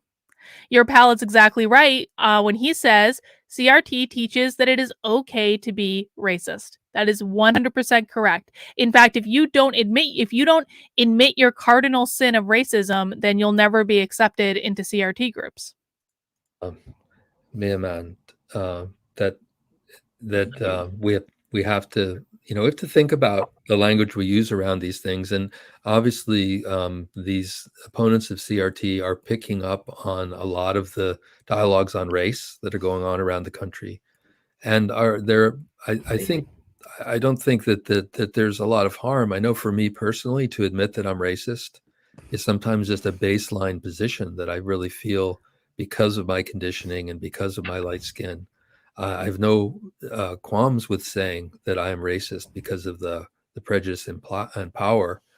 But then, as Yassine said, that doesn't mean that you're a KKK member or a white nationalist or a skinhead or any of that kind of thing. It's a condition. It's part of the ideology of whiteness that has internalized itself in us that we need to work to remove from ourselves. So I think sometimes the first step in that removal, in that process of healing, is to admit that you have the problem. So I really don't see a lot of harm in people admitting or saying that about themselves, because I do. I'll do it. I see Joe has raised his hand. I raised my hand too, and I don't know how to get in. I'm sorry. Rita. Well, Rita, you go first, and then we'll go to Joe. Okay. I've been doing this work for more than 40 years. And what I found. Can you imagine? Oh my God. Into the same reality to develop an affinity. He already did say microaggressions, really I think. Communicate effectively and establish that if you're going to talk about racism or any oppression, it's really important to at least establish the principle of the oneness of humanity, that we're all one common race. And some people may not agree to that at first, and that's all right. And then when you look at how prejudice is acquired, that anyone, as you said, last month. I just want to acknowledge people in the chat are bringing up again that this is like a 12-step program, and I agree with you. Deborah Evans says, are we going 12-step here? I am racist and I have no power over it. B. Coxell says, sounds like a 12-step program. Admit that you're racist. Yeah, it is. You have to admit your original sin as being born white. If you were born white, you are inherently racist, which they're calling a myth, and then they're talking about how all white people are racist in the discussion. Mm-hmm. Anyone can have prejudice. People with prejudice can kill you because they don't like the color of your skin, whether it's white or black or yellow or whatever. And once you establish that, then you can talk about what happens when you institutionalize racism. But that whole conditioning process of being given misinformation, being kept separate, and then institutionalizing all that, and building on the unresolved aggression from early childhood, which is hardly ever spoken about, is foundational. Without that, when you talk to white people identified white, who don't recognize that racism exists, when you talk about Yay, that, John Morgan is that, here. that oneness Hi, and John. how people are conditioned to participate in oppression. Oh, you're on actively unwoke. They can feel bad about themselves, and it's sort of like Dracula, who puts up the cross to keep the, when you put up a cross to keep Dracula away. I found that people who especially have low self-esteem do not want to recognize that racism exists. They don't want to recognize how their group has participated in the oppression. And the more you talk about it, the worse they feel, and the more they will try to do away with you. Mm-hmm. And so when I was interested in the critical race theory that you presented and what the foundational pieces were, and what I saw there was the absence. I'll keep trying to work on that, John. I apologize. I don't know what's going on. The whole conditioning process of human beings into oppressor roles, and that's really crucial for building a foundation of people who can work together. And when you get into with people who we spend a lot of the anti-racism work on describing the oppression. And that's important, but it's just the tiny beginning, because without the ability to stand against that oppression, and what I found is that the disempowerment of people from early childhood causes them to be afraid of authority and be afraid to address oppression and to be ineffective in addressing it. And so that there's so much more to this whole process. And so the critical race theory, I can understand why people might write those things, because I've experienced in working with people that those kind of issues come up when you haven't laid the foundation of the oneness of humanity and how people are born good. They're not born with prejudice, and they have to be conditioned to have prejudice, and they have to be conditioned to participate in oppression. Without that, people will feel too bad to admit it. Now, some people like yourself or myself, as I've come to understand racism, I can admit that I experience all kinds of privileges that my African heritage husband isn't able to access. But having to know how I've been conditioned to participate in it and how I have to heal myself from that conditioning allows me and others not to feel evil.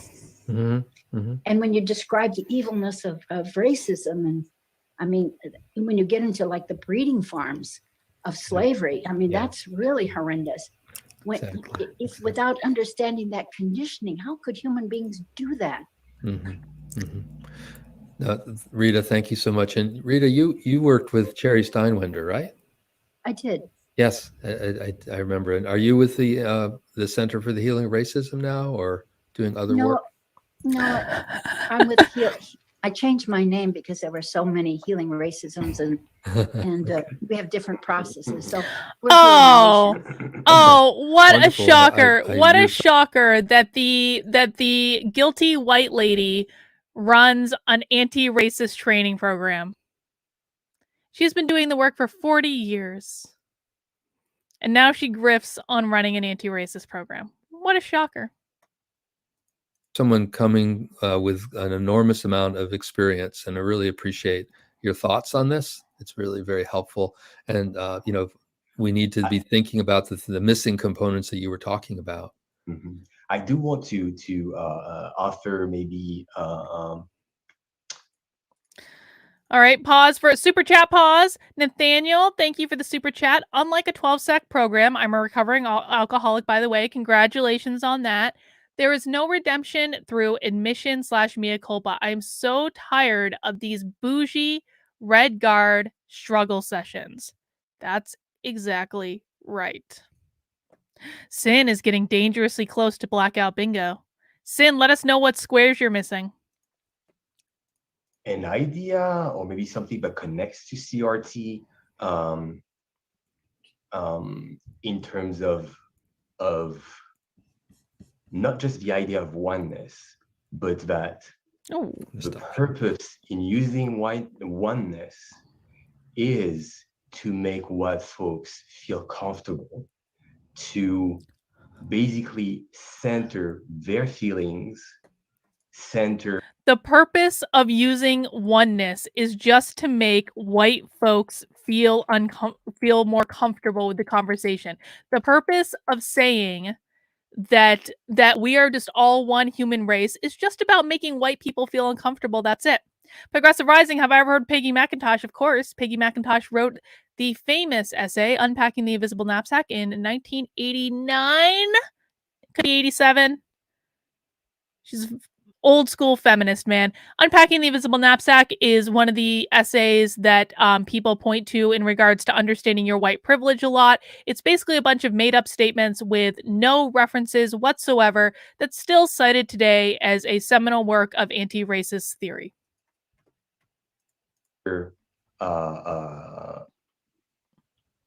Their education. And I think that this does clash in some ways with CRT, because CRT tells us we need to listen to the stories of people of color. And so there's a way that we can bring oneness that pushes these stories away, because they challenge the way white folks think and feel, and that their first reaction, as Rita mentioned, is I'm going to push back. I do not want to hear this. That goes against what I know, what I believe, and all of that. So there's a tension there, right? That I think we need to be aware of. In catering to white people's feelings, we are still putting them at the center of our actions, of our thinking, and of our strategy. And that's what whiteness does. Yeah. So I think we have to be mindful about that. Right. Can I respond to that? Sure. And then Joe has his hand up, and then Seema. So we'll go ahead, Rita. I understand what you're saying. And what I found is that getting white people on board of understanding and recognizing and fighting to overcome racism is really crucial. Who the heck is talking? To solving the problem. Getting them to listen to the lives and the experiences of people of color is crucial. But what I found is if you don't help them understand how they've been conditioned to participate in racism, and I do agree that some people can use oneness as a way to deflect, to not have to do any work. And I think a lot of those people are just discovering that that's not true. Just because you believe in oneness doesn't mean you can live it and stand for justice and equity. Right. So being able to hear the stories of people of color is really crucial. And without that, laying that foundation, I found that people who don't recognize racism will just play tennis with the lives and the stories of people of color. They just bat the ball back without ever taking it in. So I haven't found that. I found that helping people understand that oneness and the requirement for equity and justice that goes along with that, it is really crucial to solving the problem and to creating allies that will be there in the long haul. Thank you for that, Rita. And I think, we are looking at the four tenets of critical race theory, and I think what you're saying is talking about some things that might be needed to add to that or to move us towards oneness. Because I think when we talk about the disease, we have to also have a picture in our mind of what health is. We have to look at what healthy humanity is, and that's what oneness does for me. So I agree with you, and I think what Yassine's saying about listening to people of color is really taking us more towards that sense of oneness, for sure. Joe, you had your hand up, and then Seema. Well, there's a whole bunch been said since I raised my hand, but it's okay. We do have to listen to the stories in order to develop empathy. Because if you grew up with the white identity, you don't know. Okay, hang on a sec. Hang on. Your pal says I definitely stand against equity as it should more appropriately be called, equal outcomes. Yes, I agree. I am fully embracing of the idea of equality, which is everyone gets equal access to opportunity.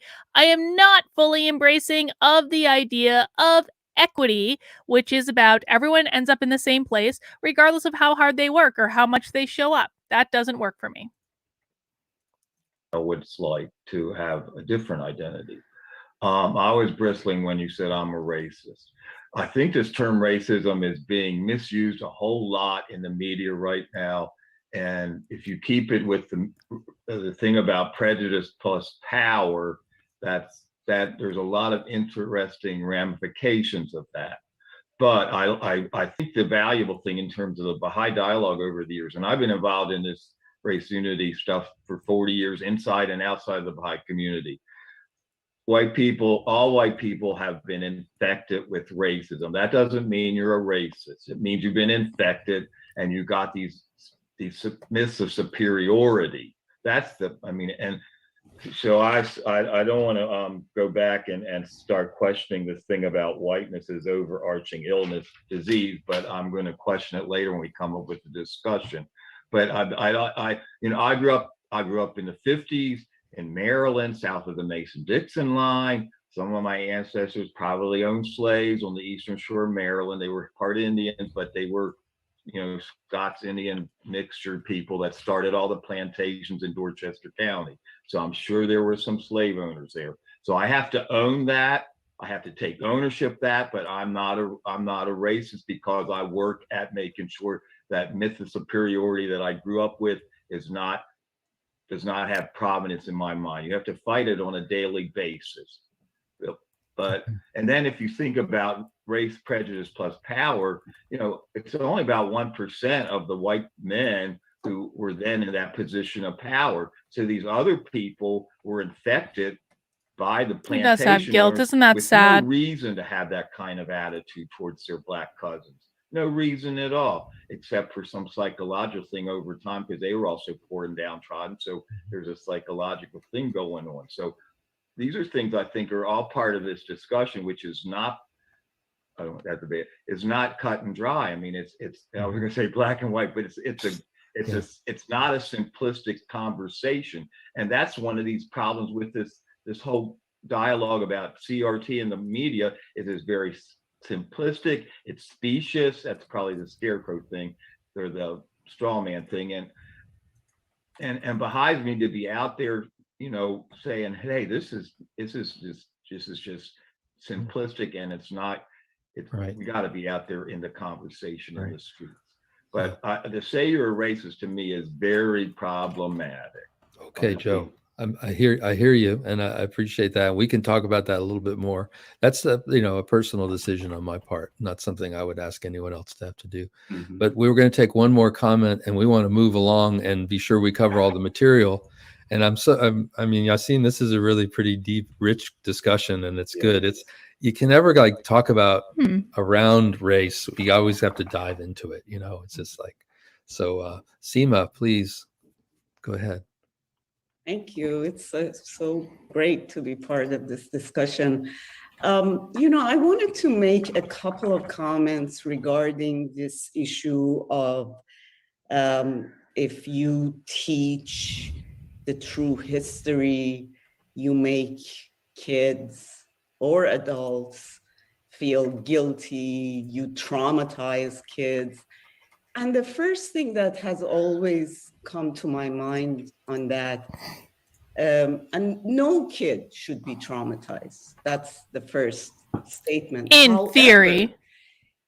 If we never think of how African-American kids have been traumatized for generations, other Mexican Americans have been traumatized, Native Americans. So the fact that we only care if white kids What are you talking get about? traumatized just proves no one only cares if white kids get traumatized. This is like the most racist part of this whole thing. These people, in the same breath, will, talk about how it's okay to teach Black children that they can only be successful in the world if white people allow them to be, and then say, you only care if white kids get traumatized. No, you only care if white kids get traumatized. Like you're the one that are willy-nilly teaching any child that's not white, with the possible exception of Asians who have now become white. You are the ones teaching that they cannot get ahead in the world, they cannot be successful, they can't work hard, they can't tell time, they can't do math. You're the ones teaching that they can't do the white people's math. To say that that's something that all anti-CRT people believe, that they only believe that it's bad if white children are traumatized, that is just absolutely not true. And I know this seems a little pedantic, guys, because I know we call this stuff out pretty much every single week because every single one of these presentations are the same. I just absolutely refuse to go through a single presentation where they say anti-CRT people only care about white people. That's fundamentally not true. I actually think it is more hard. If I have to choose between telling someone they are the most powerful person in society and telling someone they are the least powerful person in society, I believe it is more detrimental to teach people that they have no power than if they have absolute power. If you teach someone they have absolute power, you're at least opening the door to them being able to explore opportunities because they kind of feel entitled to them, right? That's not necessarily, like, I don't want to suggest that entitlement is good, but it is certainly far superior to teaching people that they have no power, that they have no efficacy, that they have no control over their lives. It is a far better thing to teach people that they are the most powerful than the least powerful. Because if you teach someone they're the most powerful, you can rein that back in. If you teach someone that they're not powerful at all, it is extremely difficult to ever teach them that they do have power. So if I have to choose between the two, I don't think either are great options, but I do think it's actually more detrimental to people of color than it is to white people. Sorry. That there is no belief in oneness. So that's number one. Okay. You know, so why don't we care about the African American kids? And We do care second, about the African American this kids. argument that teaching history, teaching critical race theory makes people. Oh, she's up in the corner. I finally found her. That also comes from the position of power, because people who are in power do not realize that just acknowledging. Have a good one, Progressive Rising. Thanks for coming. Others brings peace, and peace in the long term. And I've seen that among African Americans.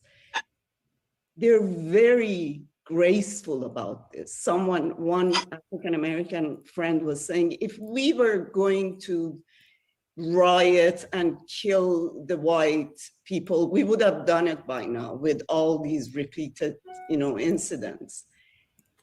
But if people just acknowledge that these things happened by learning about the true history, eventually, I believe, peace will happen and oneness will happen. Wow. Thank you. Thank you, Seema, for that connection. Seema's bringing in the West Coast for us here.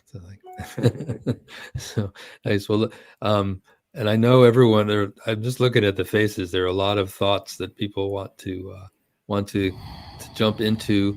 We need to get back to be sure that we cover the myths. And we didn't look at this video yet, and I trying to see if let's watch Robin. Let's watch Robin. I've been having trouble getting these things to play. I'm almost done this beer. I'm going to bring it up to okay, here it should play, but I need to get it to the right timing. Oh, it's 45. Is it 45? Okay, thank so. you. I know it's near the end. Oops, come on. Oops. I'm sorry. I'm opening everything else up here. Let me escape from here for a second. I'm going to have to stop share. I'm showing you everything that I've got going on here on my screen.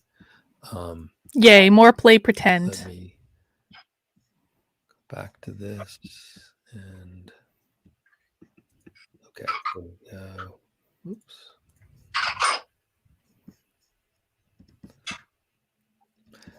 Yeah, for some reason they wouldn't play directly from the slideshow, Yassine. So Okay. I think no, there's Ted. Let me go back. Let's see. This is a fairly short clip, but it's pretty important that we include it. Let me see if I can. Okay, so it's saying error. Let me go back. Slide. I could try to share my screen. Okay, have you got it there? I mean, I think I can get it now if I go to watch it on YouTube. Let's see if it comes up. I'll get it to the right spot, then I'll share screen. And you said it was at 45? Yes. I'm not skipping ahead because I know as soon as I skip ahead, they'll figure it out and they'll fuck the whole thing up. And so we just have to be patient. I'm sorry. At the end of the video. It's just, I feel like it's tempting fate every single time. Share screen.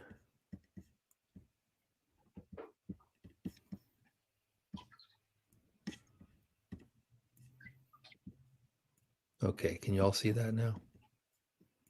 Yes. Okay, let's. We're at 45. I'll start it now. That it has no impact or meaning for us. So I'm going to end with just putting these up here, and I feel the need to say, it should be clear that I am a pretty empowered person, right? I'm not coming across to you as a guilt-ridden person. This is not about being bad, but it's about waking up and seeing the water, because I think the most toxic and hostile condition for people of color every day is unexamined whiteness. This socialization comes out of my pores. And keep noticing, this is my socialization, but I'm objective. You play the race card. I get to decide whether your claims of racism are legitimate or not from this background, from this deep investment in a system that serves me, but never being able to admit that to myself, right? This is the level that we have to start to change those pillars and within ourselves and in our relationships if we're going to move forward. So I thank you very much for your attention. So this is Robin DeAngelo. I just want people to just like imagine for a second that you create an entire industry that is grounded on teaching people to hate themselves. That's what Robin DeAngelo has done. Robin DeAngelo has created an entire industry around teaching people to hate themselves.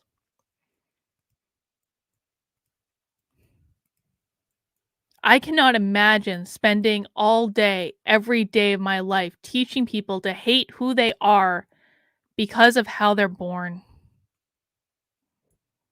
I don't know, man.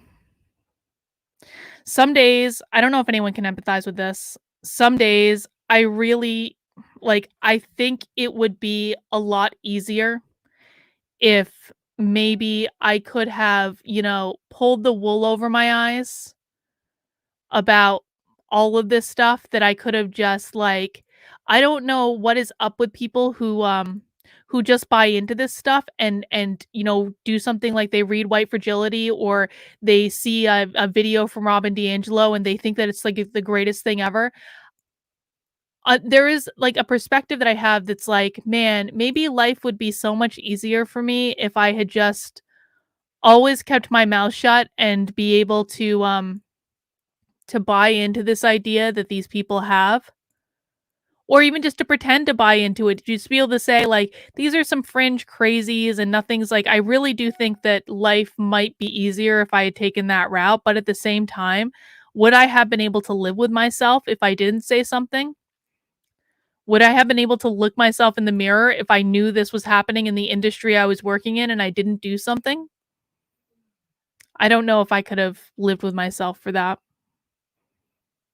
But I just don't understand how people do not see the toxicity of what this woman is doing, how they can just sit by and comply. Well, although we're seeing a lot of people sit by and comply with even worse things now, aren't we?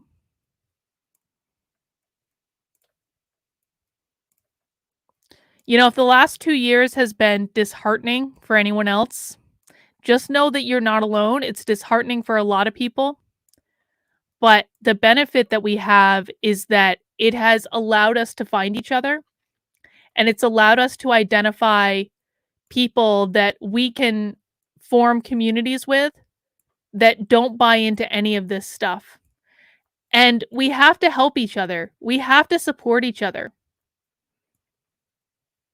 We have to be there for each other. Like, this bullshit infighting is so stupid. It is so stupid. There's no reason for it. Except that there are a lot of people doing this stuff that are doing it for disingenuous reasons and are just doing it to be famous or to do any of this stuff. And it's like,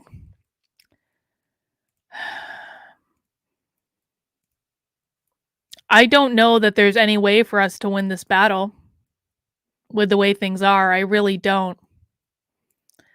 But I suppose at least we can take solace in the fact that we've been able to find each other and identify each other, and hopefully, you know, hopefully the good people. You know, I want you guys to know, and I do genuinely mean this. A lot of you guys are in my locals, some of you are not. But for people who are watching this, like, if you find yourself in a position of needing help and support, you know, reach out to me. Get in my locals. If you can't afford to pay for locals, that's fine. Just reach out to me. I'll give you free months. I don't care. Like, we have to help each other and we have to support each other and we have to fight back against this, because this is just like,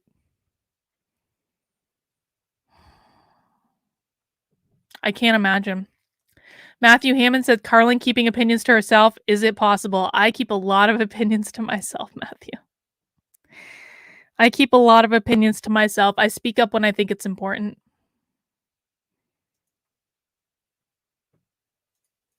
And did you want to say something about that, Yassine? Well, I mean, I just wanted to, I guess, re-emphasize the idea that to work with CRT is not about feeling bad. It's about, as she states, waking up. It's about taking action and working to dismantle all of these systems and starting with our own thinking. So there is in CRT the idea that learning about injustice leads to action. It's not about just leaving people with issues and just abandoning them in that space. That feels very dark, right? It's always about an outcome, always about acting, always about, and I should say, acting together. Right. Great. Thank you, Yassine. So let's see, going back to the slide, I think we can kind of, one thing we didn't really read was this quote from Calvin Terrell.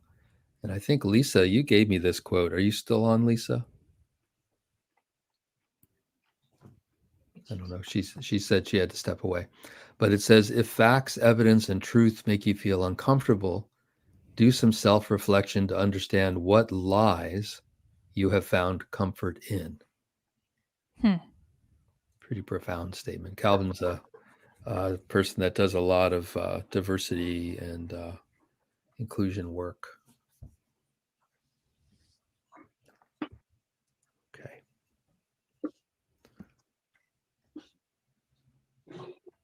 So here now, Yassine, I took out the video piece that we had earlier. That's fine.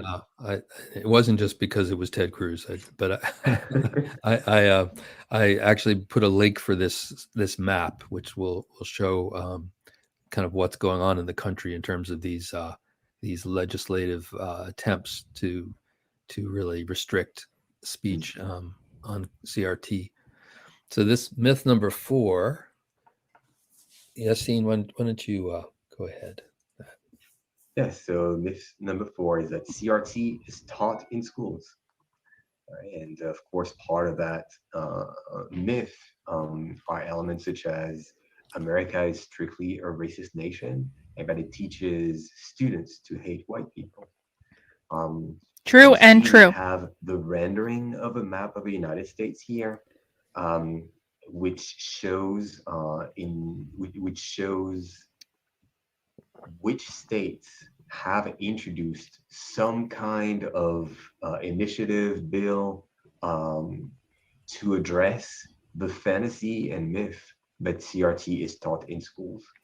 If it's So not the taught in gray ones are the schools, ones that, then why do you nothing has been done care? yet. But all the ones that have some color,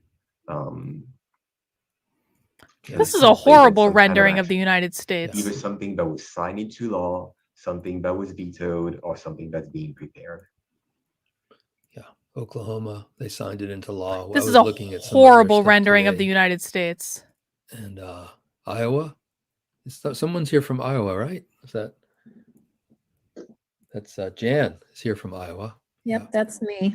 That's you, right? And I think, yeah, that had just been signed into law when we did part 1. Mm-hmm. Yeah.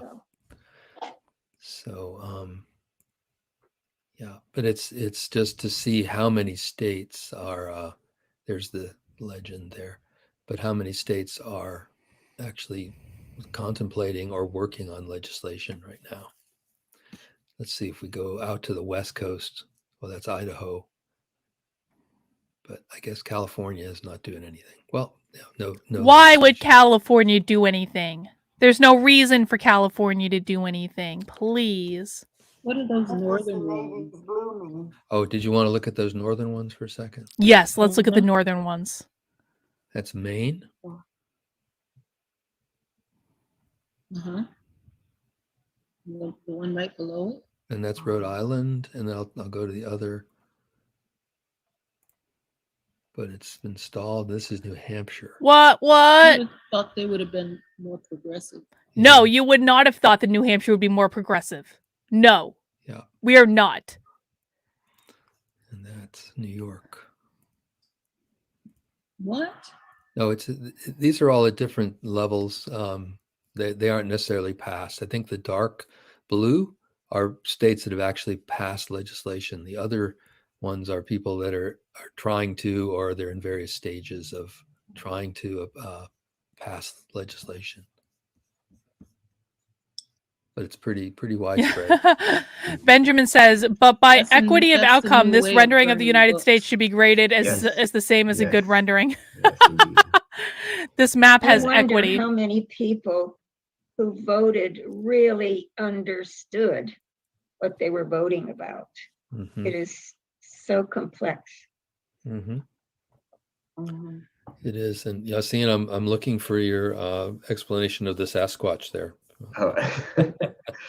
So when we're discussing about what kind of element of truth can we bring to prove that CRT is not taught in schools, my mind went to Bigfoot, right?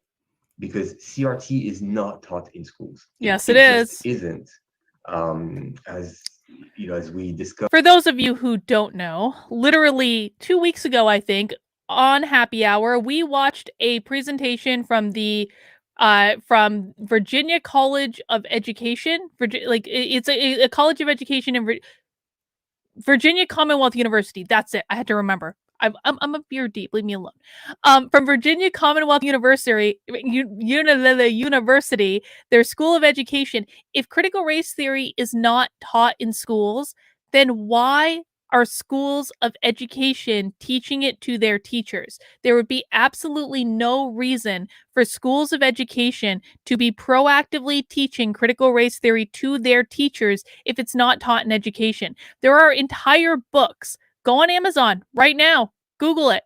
Google or search on Amazon. Critical race theory in education. You'll get a whole treasure trove of books that come up that specifically teach how to teach critical race theory in education. If you're looking at one of the big stories from last week was anti-racist math is now making another comeback. Why would math need to be anti-racist? It is absolutely taught in K through 12 schools, and anyone who says it isn't is a liar, or, to quote the words of this webinar at the beginning, willfully ignorant. Discussed during our last meeting, during part 1, CRT is a theory that was created by legal scholars, that is used at the university level and actually graduate and doctoral level to do research. That's what CRT is about. It is not taught in schools. It just isn't the case. So I did put a news article here about the debate on critical race theory in schools in Kansas. And I don't think we can see the bottom answer here. I mean, I can't see it on my screen, but part of the article was asking, is critical race theory taught in schools? And the article states that there is no evidence to show that is being used, that is being taught in schools. Wrong. So we could have put such quotes for all of the states in all over the US. It just is not taught.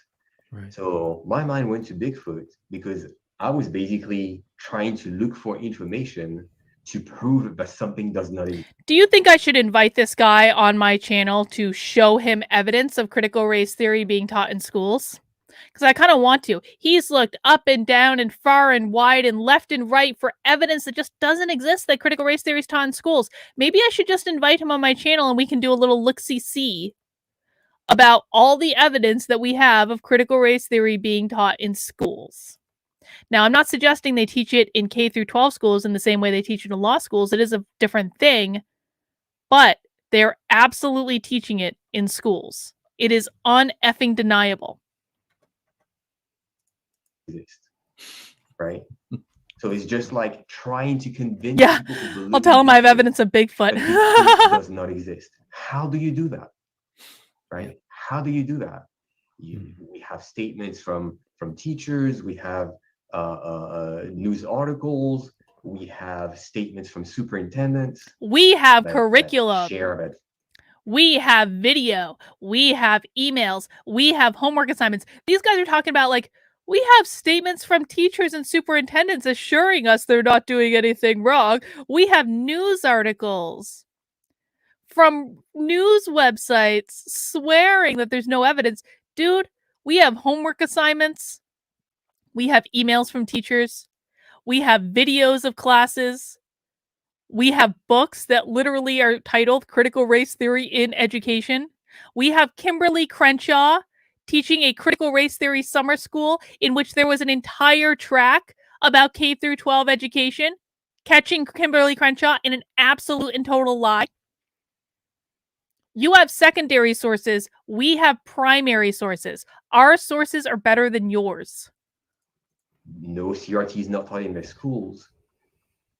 But for people who believe in the idea that, yes, it's there, yes, it's hidden, it doesn't want to be seen, that actual argument may not hold as much power as we think it does.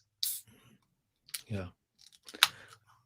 Yeah, thank you for that. And also the note that 1619 Project versus the 1776 The fact that 1619 Project even exists is critical race theory in schools. 1619 Project, which is a project of the New York Times, which has created lesson plans, and it's a history project. It's talk about history in the country, but it's received a lot of criticism.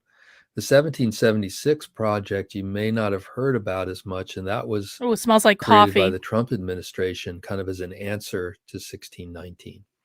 And I've downloaded the document and have it, and it's a very interesting, curious document to read because it really was designed to counter the 1776 document basically supports teaching patriotic education. I like some of the points they made. I didn't like all the points they made. I think that Hillsdale College actually put together a really good curriculum. See ya, Aaron. Thanks for hanging out. I think that Hillsdale actually put together a really good curriculum that could be used that teaches us like actual history. But I'm not sure that I was fully on board with. I liked the idea of the 1776 project, but sadly, never come to pass because it got booted the minute that Trump left office. Cheers, everyone! I'm on my second beer. It smells like coffee. Sin is drinking caramel coffee right now. So basically, Sin, we're basically drinking the same thing. My drink smells like coffee. Your drink smells like coffee. Basically the same thing. Ooh, it's very coffee-y. It's like Uber coffee. Oh my God. This is like coffee ice cream level coffee. The ideas of the 1619 Project. Or maybe not coffee ice cream, maybe more like Basically soft espresso. pedal slavery, deals with, things in a very, very soft way and tries to emphasize patriotism over the truth of what happened in the country. And anyone can What's get wrong with access to that patriotism? if you look up the 1776 Why don't you want people to documents. You can find blah, it blah, and blah. Why read don't it. you want people to be patriotic? So we came upon this really amazing quotation from Frederick Douglass. Would somebody like to read this? A volunteer? I'll read it. Thank you, Carolyn. The Constitution of the United States. Is it pro-slavery or anti-slavery? Frederick Douglass, March 26, 1860. A speech delivered in Glasgow, Scotland. I proceed to the discussion. And first, a word about the question. I love that. Much will be gained at the outset if we fully and clearly understand the real question under discussion. Nothing is or can be understood. These are often confounded and treated as the same, for no better reason than that they resemble each other, even while they are in their nature and character totally distinct and even directly opposed to each other.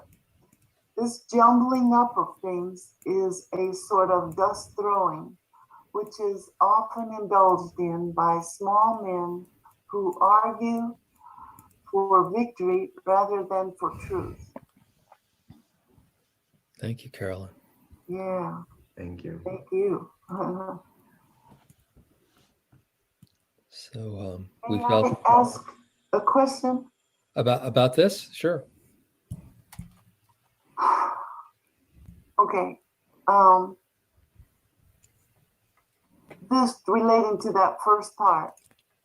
Before I proceed to the discussion, first a word about the question. Mm-hmm. And so my question is, do you think maybe the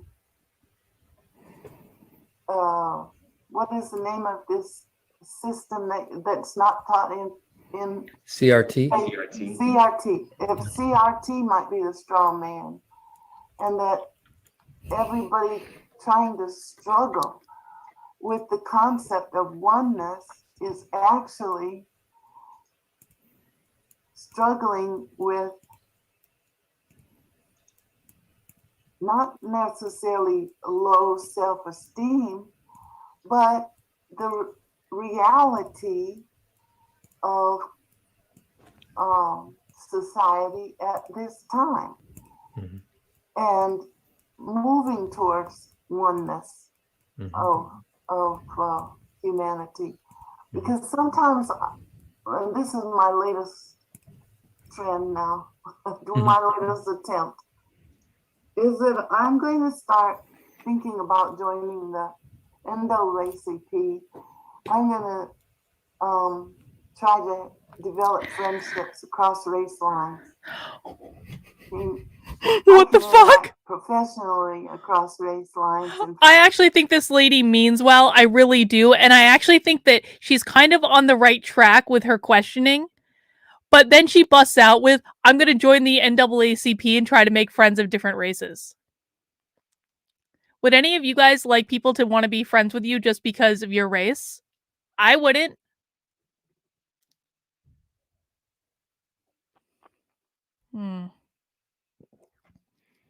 Sin, you're doing great. Even if you don't get blackout bingo, you're doing great. Feel pretty accepted. But I would like to be able to peer-to-peer and I have a biracial daughter and I have a Native American son. And so sometimes I don't feel too very white. I feel like the teacher that was on the Human Relations Committee I served on for a while. She was a Black woman, and she said when schools were integrated, they sent her to a white school, and she turned. I mean, at first it sounds kind of funny in a way, but it doesn't, it feels that way. And This woman's working it out. She's going to get there. I have faith. Your daughter has joined 4-H, and you do your best to be an involved parent and teach them how to do homemade bread that you braid. And I had some already made so they could braid it, and then I had them start at the beginning and take home some to do finish at home. You know what? Hang on. Hang on. I'm going to say it. I think this woman is a really nice, sweet lady, and I think many of the people on this training, and again, we've watched a couple of these trainings, so like we've gotten to know the people a little bit. Like, I really feel like these are good people. And this is part of why I think this ideology is so nefarious, because I really like, these are good people, man. These are good people that want to be good to other people in the world, that are being taught by people that they trust, who frankly, I actually think I don't mind this guy so much. This guy is like the main guy that's been teaching. I don't like this guy is the one that made the Bigfoot argument. I don't like him, but like this guy, I actually think he's like a really nice person. And I think it's just so sad. I think it's so sad that, you know, we have these groups of people that seem to be genuine to me, that seem to be on a genuine search for, you know, truth, or they just, you know, they want to make sure they're treating people right and they're trying to do what they think is best. And, you know, I think that sometimes we get so, part of what annoys me right now about the right is I think sometimes they're so quick to, like, you know, destroy someone, that they have completely lost their human empathy for these people. Like, these people are trying to fit in. These people are trying to find community. A lot of these people have lived like long lives, and, you know, I have empathy for these people. I do. They're doing what people they trusted told them they needed to do in order to be a good person. And, you know, if there's anyone that needs to hear it, I'm going to say it. You do not need to do critical race theory and anti-racism and to buy into all of this stuff in order to be a good person. You don't need to do this to be a good person. You don't need to do this to treat other people with respect and consideration. You don't need to do this to, you know, make other people feel comfortable. It just makes me so sad. And I especially feel like, I feel with older people especially, I feel like it's really taking advantage. And it just, it breaks my heart. It really does. And we made cauliflower soup and didn't tell this man that came to visit that it had cauliflower in it. And he was very happy that it was good, and he didn't like cauliflower. So, but when my daughter got dismissed from the class and the Black teachers explained to me that all the kids were going to resign, the kids were Black, if my daughter didn't leave the group. That's, to listen, me, man, opposite of. I'm going to say this. Jeffrey says I'm too tolerant of them. They're gaslighting you to do the obscene. I am not going to lose my humanity. I am absolutely not going to lose my humanity in this pursuit. And I feel like a lot of people have lost their humanity. I'm not going to do it.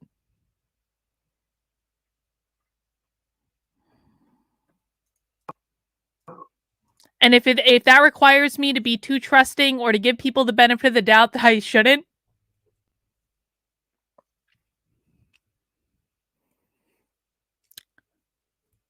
then fine. Racism, not on the sense of abuse, sexual abuse and slavery, but on a different level of power. And so these things are barriers to all of us.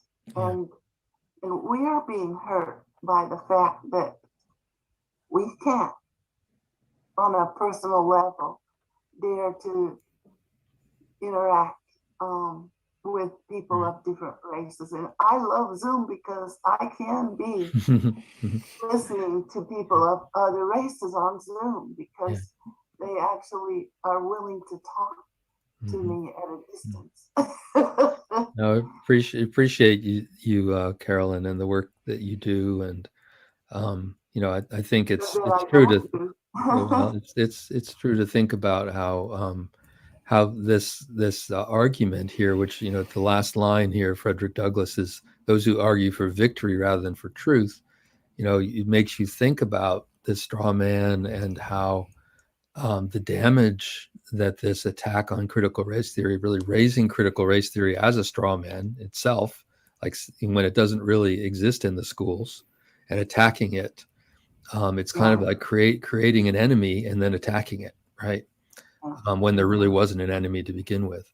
So there's really an idea here of some kind of victory, and this is why Yassine and I named this centering whiteness, because it seems like that's the desire of those who are attacking critical race theory, is really to center whiteness in their attack rather than to look at the truth. So I don't know if this will play. It didn't play for me earlier, Yassine, but Yeah, and yeah. So I'd like to mention that we are at 8:35 already, and so we usually schedule, we'll always schedule common threads to end by 8:30. We do have something, I don't know, I would call that like the after party, where we stay on for another half hour. And I guess this is what we will do now. We'll more freely discuss the topic, but we do have a couple of documents to share as well to give us more food for thought. Thank you. Yes. So anyone who needs to leave, we don't want to keep you. We're hoping you'll stay if you want to. We have a few more slides, not very much to show. That's mostly just documentation, because we did cover the 4 myths and kind of our answers to those myths and attacks. What we're looking at here's Mark coming in. We're looking here at this is a document that I was given, and it's from the Randolph County Republican Party. What does it say? In North Carolina. I can barely read it on my screen. Any bigger? Yes, the next slide goes bigger. I just wanted to show you who it's from first. We're definitely going to show a close up, but it's from the Republican Party. And let's see if I can get it to the next slide. Oh, sorry, right there. So would someone like to read that? Oh, good. They're going to read it. Highlighted in red area? I don't need to. Excellent. I can go ahead and do it. Okay, thank you, Nancy. Asheboro Superintendent Dr. Aaron Woody recently felt it necessary to address widespread concerns that critical race theory was being taught in Asheboro schools. To paraphrase Dr. Woody, critical race theory is not and will not be taught in our schools. Nevertheless, the Asheboro system seems to be on that path. An equity and inclusion committee, which has branches in each school, has a 3-year plan which has highlighted Black Lives Matter, referenced the 1619 Project curriculum, and elevated white supremacy as a major concern. So here we have it, right here at home, and, within the last month. And, our school board election was, I guess, the first week of November. And so, Yassine and I, when we were reading this, they're saying, it's the superintendent has made it clear that these things are not being taught, but that wasn't enough. Yes, that's not enough. The superintendent lies. They almost all lie. And again, if you can, for me, if you can find that they have an equity and inclusion committee, then critical race theory is being taught in schools. If they are teaching the 1619 project, then critical race theory is being taught in schools. If they have elevated white supremacy as a major concern, then critical race theory is being taught in schools. Anytime you see the word equity, anytime you see this word in a school, then critical race theory is being taught in schools. So your assurances from the superintendent do not mean a whole hell of a lot. Either superintendent doesn't know what's happening or he's flat out lying. And in either case, he's absolutely incompetent, because if there is actually an equity and inclusion committee, then they're probably training the teachers in anti-racism, which is critical race theory called by another name. It's absolutely being taught in these schools if what's presented in this letter is factually true. If it's not factually true, that's a different story. But it wouldn't surprise me at all if it was. Also something, when we discussed Got about earlier, 25 more minutes, guys. that is striking. Mount that like button if you haven't already, please. That the person who wrote this letter is mentioning that elevating white supremacy as a major concern should not be. Right. We're hearing from politicians, from a politician from the Republican Party, who states that white supremacy in this country is not a major concern, but this is not something we need to worry about. Yeah. So in light of the history of this country, events that have taken place, especially over the last 5 years and on January 6th. January 6th had nothing to do with white supremacy. Yeah. Nothing at all to do with white supremacy. That has been done nothing through the civil rights process and through that struggle, and the African American community getting laws put in place. Those same laws are being used by whited people. This is actually pretty great. People who had them put in place. Look at this. Mm-hmm. Look at this. This is actually great. This is a great list of words. Additional terms and concepts below that are either wholly violate the above clauses, or which may, if taught through the framework of any of the prohibited activities defined, partially violate the above clause, in which otherwise broadly defined as critical race theory. This is a great list. Citizens for Renewing America coming in for the clutch victory. What a great list they provided us. Yeah. And so this, thank you, April. And this is something I found since we last talked, Yassine. I sent it to you. I don't know if you saw it. Look at this. But this is from all the different terms that might be used to substitute for critical race theory. Social emotional learning right there at the top. Diversity, equity, inclusion, culturally responsible teaching, abolitionist teaching, anti-racism, anti-bias training, anti-blackness, anti-meritocracy, obtuse meritocracy. I've never heard of that one. Yeah, Adventure 9, I'm going to post it. Don't you worry. I'll post it in my locals. So if you guys aren't in my locals, make sure you join my locals. I will be posting this in my locals. Actually, I'll do it right now.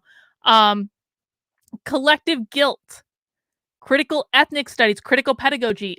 We're going to be talking more about critical pedagogy, critical self-awareness, critical reflection, critical cultural appropriation, cultural awareness. I'm not going to read all of these, I swear.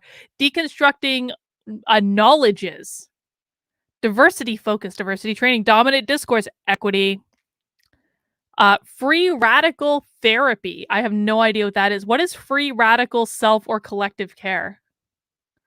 Yeah, we're gonna get blackout now. If you have, if any of these words like hit one of the words on the blackout bingo thing, yeah, this is a great list. Institutional bias, institutional oppression, internalized racial superiority, internalized white supremacy.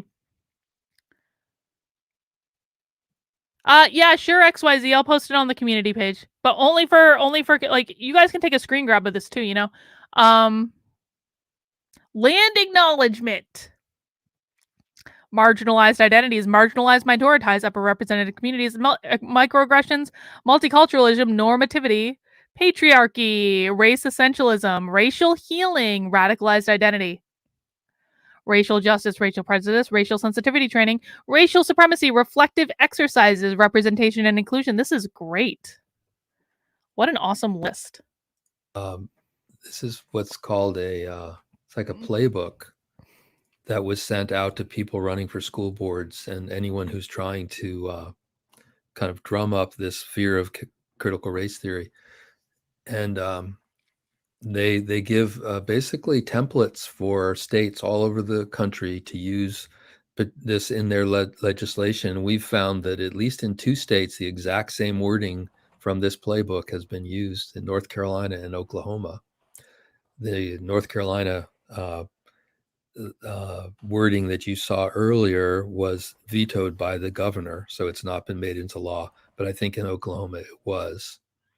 Yes, it was. But take a look at the words and the terms that are listed here in this playbook, and it says Spirit additional murdering, terms yes. and concepts below that either wholly violate the above clauses. I just posted that in locals, guys, just so you know. The framework of any of the prohibited activities defined above partially violate the above clauses in what is otherwise broadly termed as critical race theory. So these are basically terms that are now being called out as, and demonized as not, they should not be used in the schools. And take a look at some of these. Diversity training. It's pretty shocking. Yeah. Equity. By shocking, do you mean amazing? So this whole diversity, equity, and inclusion, which is what the Randolph County letter was kind of referring to, that was very concerning, that a new committee for diversity, equity, and inclusion was started in the schools. Anti-Blackness is not to be mentioned. And what we found in some of these states, if a school uses these terms, if it's somehow proven that a teacher uses these terms in the classroom, the schools can be fined, or the teacher themselves can be personally fined, or lose their job for using these terms in the classroom. Look, reflective educational justice. It's an incredible list. Oh, isn't it? It's unbelievable. Look, Unbelievable. reflective exercises should not be used. Restorative justice, which is basic to piece of conflict studies, that concept. So they're tying, basically, you can see how the straw man is being constructed here, right? They're demonizing all of these terms at once, then throwing them all in a pot and saying this is the evil critical race theory, and we need to stop it. The word woke is at the bottom there. Did you see that? Yeah. Absolutely.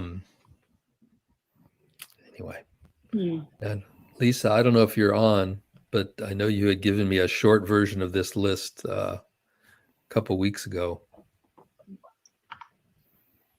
Where did this list get sent to? Who is I love old people. If you will just Google Citizens for Renewing America, I love old people so much. that I was talking about, or it's I don't know if the term that they use, but it has on that page and that website you can Sin, find I do not see queer or trans on the list.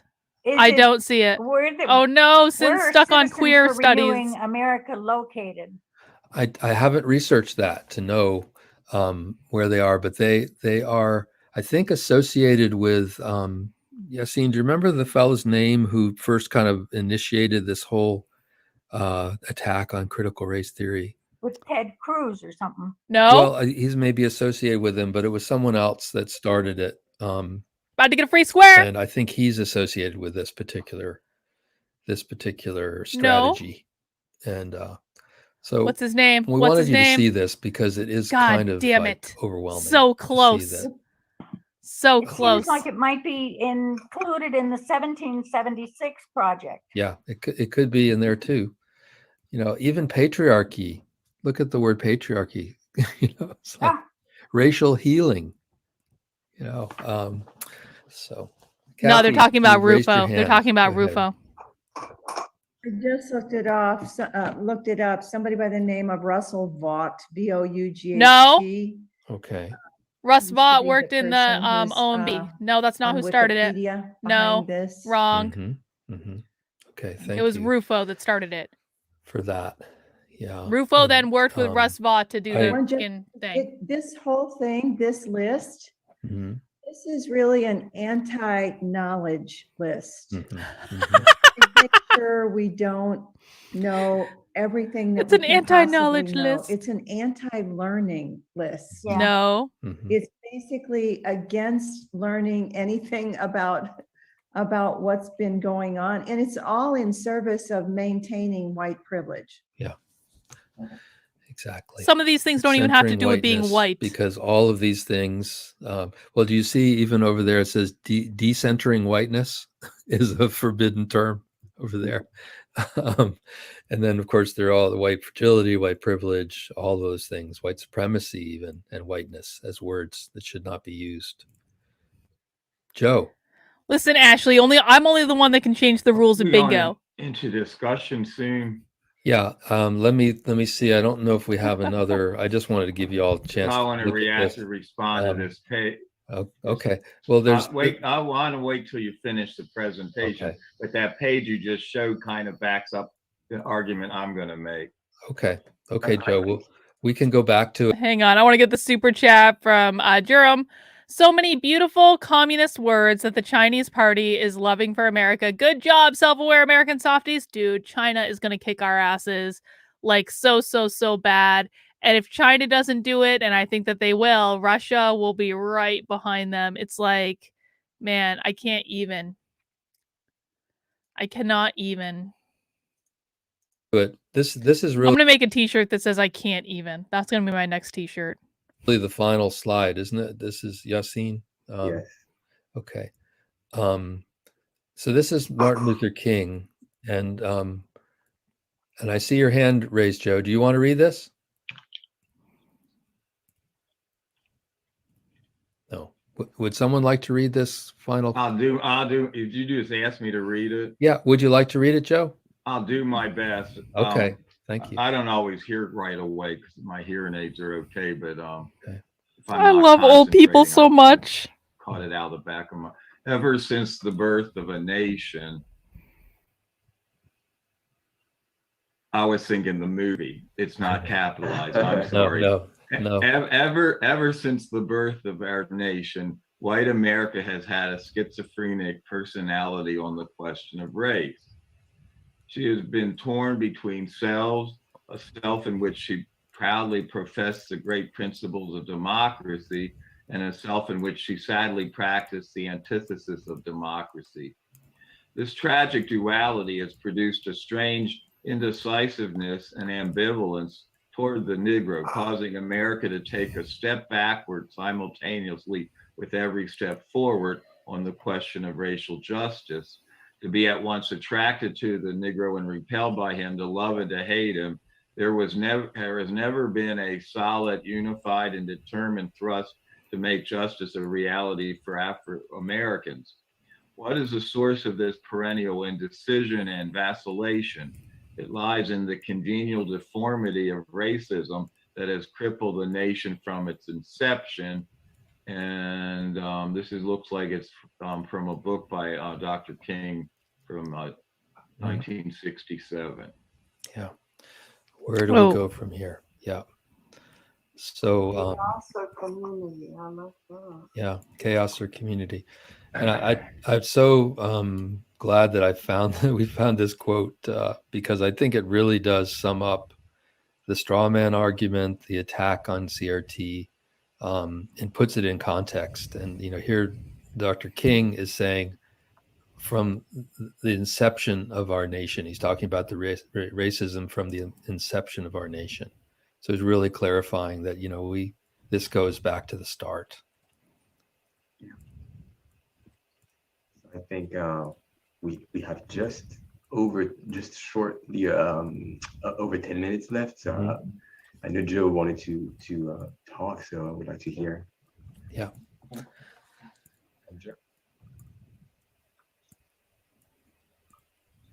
Hi, Mark. Welcome.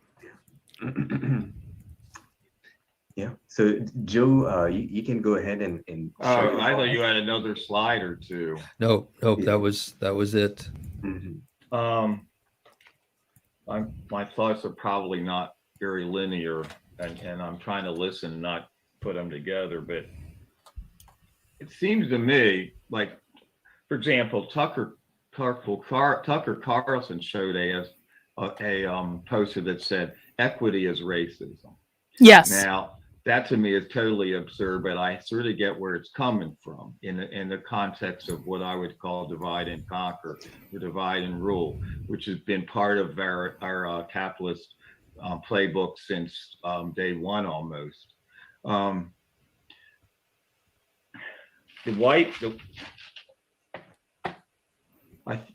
think this whole anti-CRT thing is basically another political wedge to divide and rule Americans, and Yes.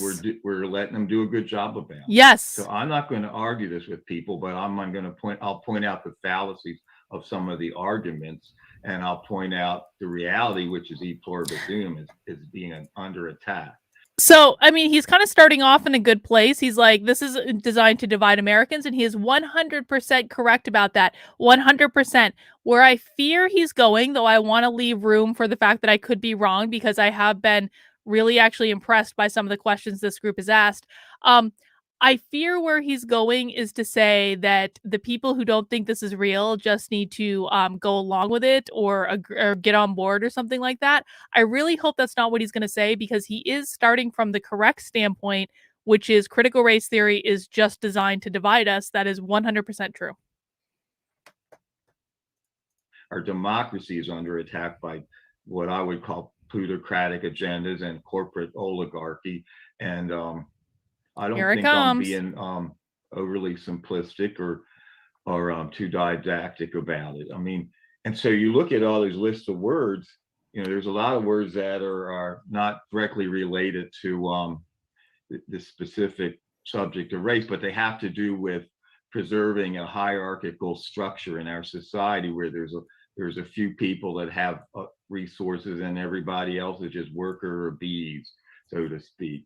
And that needs to be addressed, and it's hard to address it sometimes because world slugger. I think you're right. Avoid partisanship as a Baha'i, but I mean, we're really challenged while discussing these things, because it has been polarized, and in spite of the fact that both of the two major parties in the duopoly serve big business and big money, they talk differently, but they do the same thing. Yes, correct. Yes, they do. So, I mean, yes, absolutely. If we're butting heads with each other about this or that, I mean, a couple presidential cycles ago was reproductive rights or intentional families with same-sex couples. That was on the Ohio ballot. I can't remember if it was 2000 or 2000. I think it was 2004. It got the Republicans fighting to vote stupid social issues that they should keep their noses out of. The less conservative candidate. But if we're not just deconstructing what these people are saying, we're going to believe them, and we're going to be butting heads with everybody else. And as Baha'i, if we're butting heads, we're just adding to the problems and not the solution. And so that to me, the context is dividing and ruling, and because I'll just leave it at that. Okay. No, thank you for that. Lucy has to leave. Thank you, Lucy, for being here. We really enjoyed being here, and we wanted to give, in the last time, and I'm willing to stay a little bit after 9 if people wanted to. Sus, I know Yassine, you probably have to get going, but I wanted to give space for anyone who hasn't had a chance to make a comment yet, that would maybe like to say something or ask a question or anything. We've had a lot of things we covered here tonight.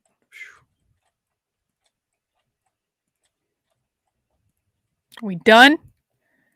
Did we fix racism? Okay. Did we do it? Then I guess just open to anyone then that even if someone's already made a comment that would like to help close us out here in the last few minutes.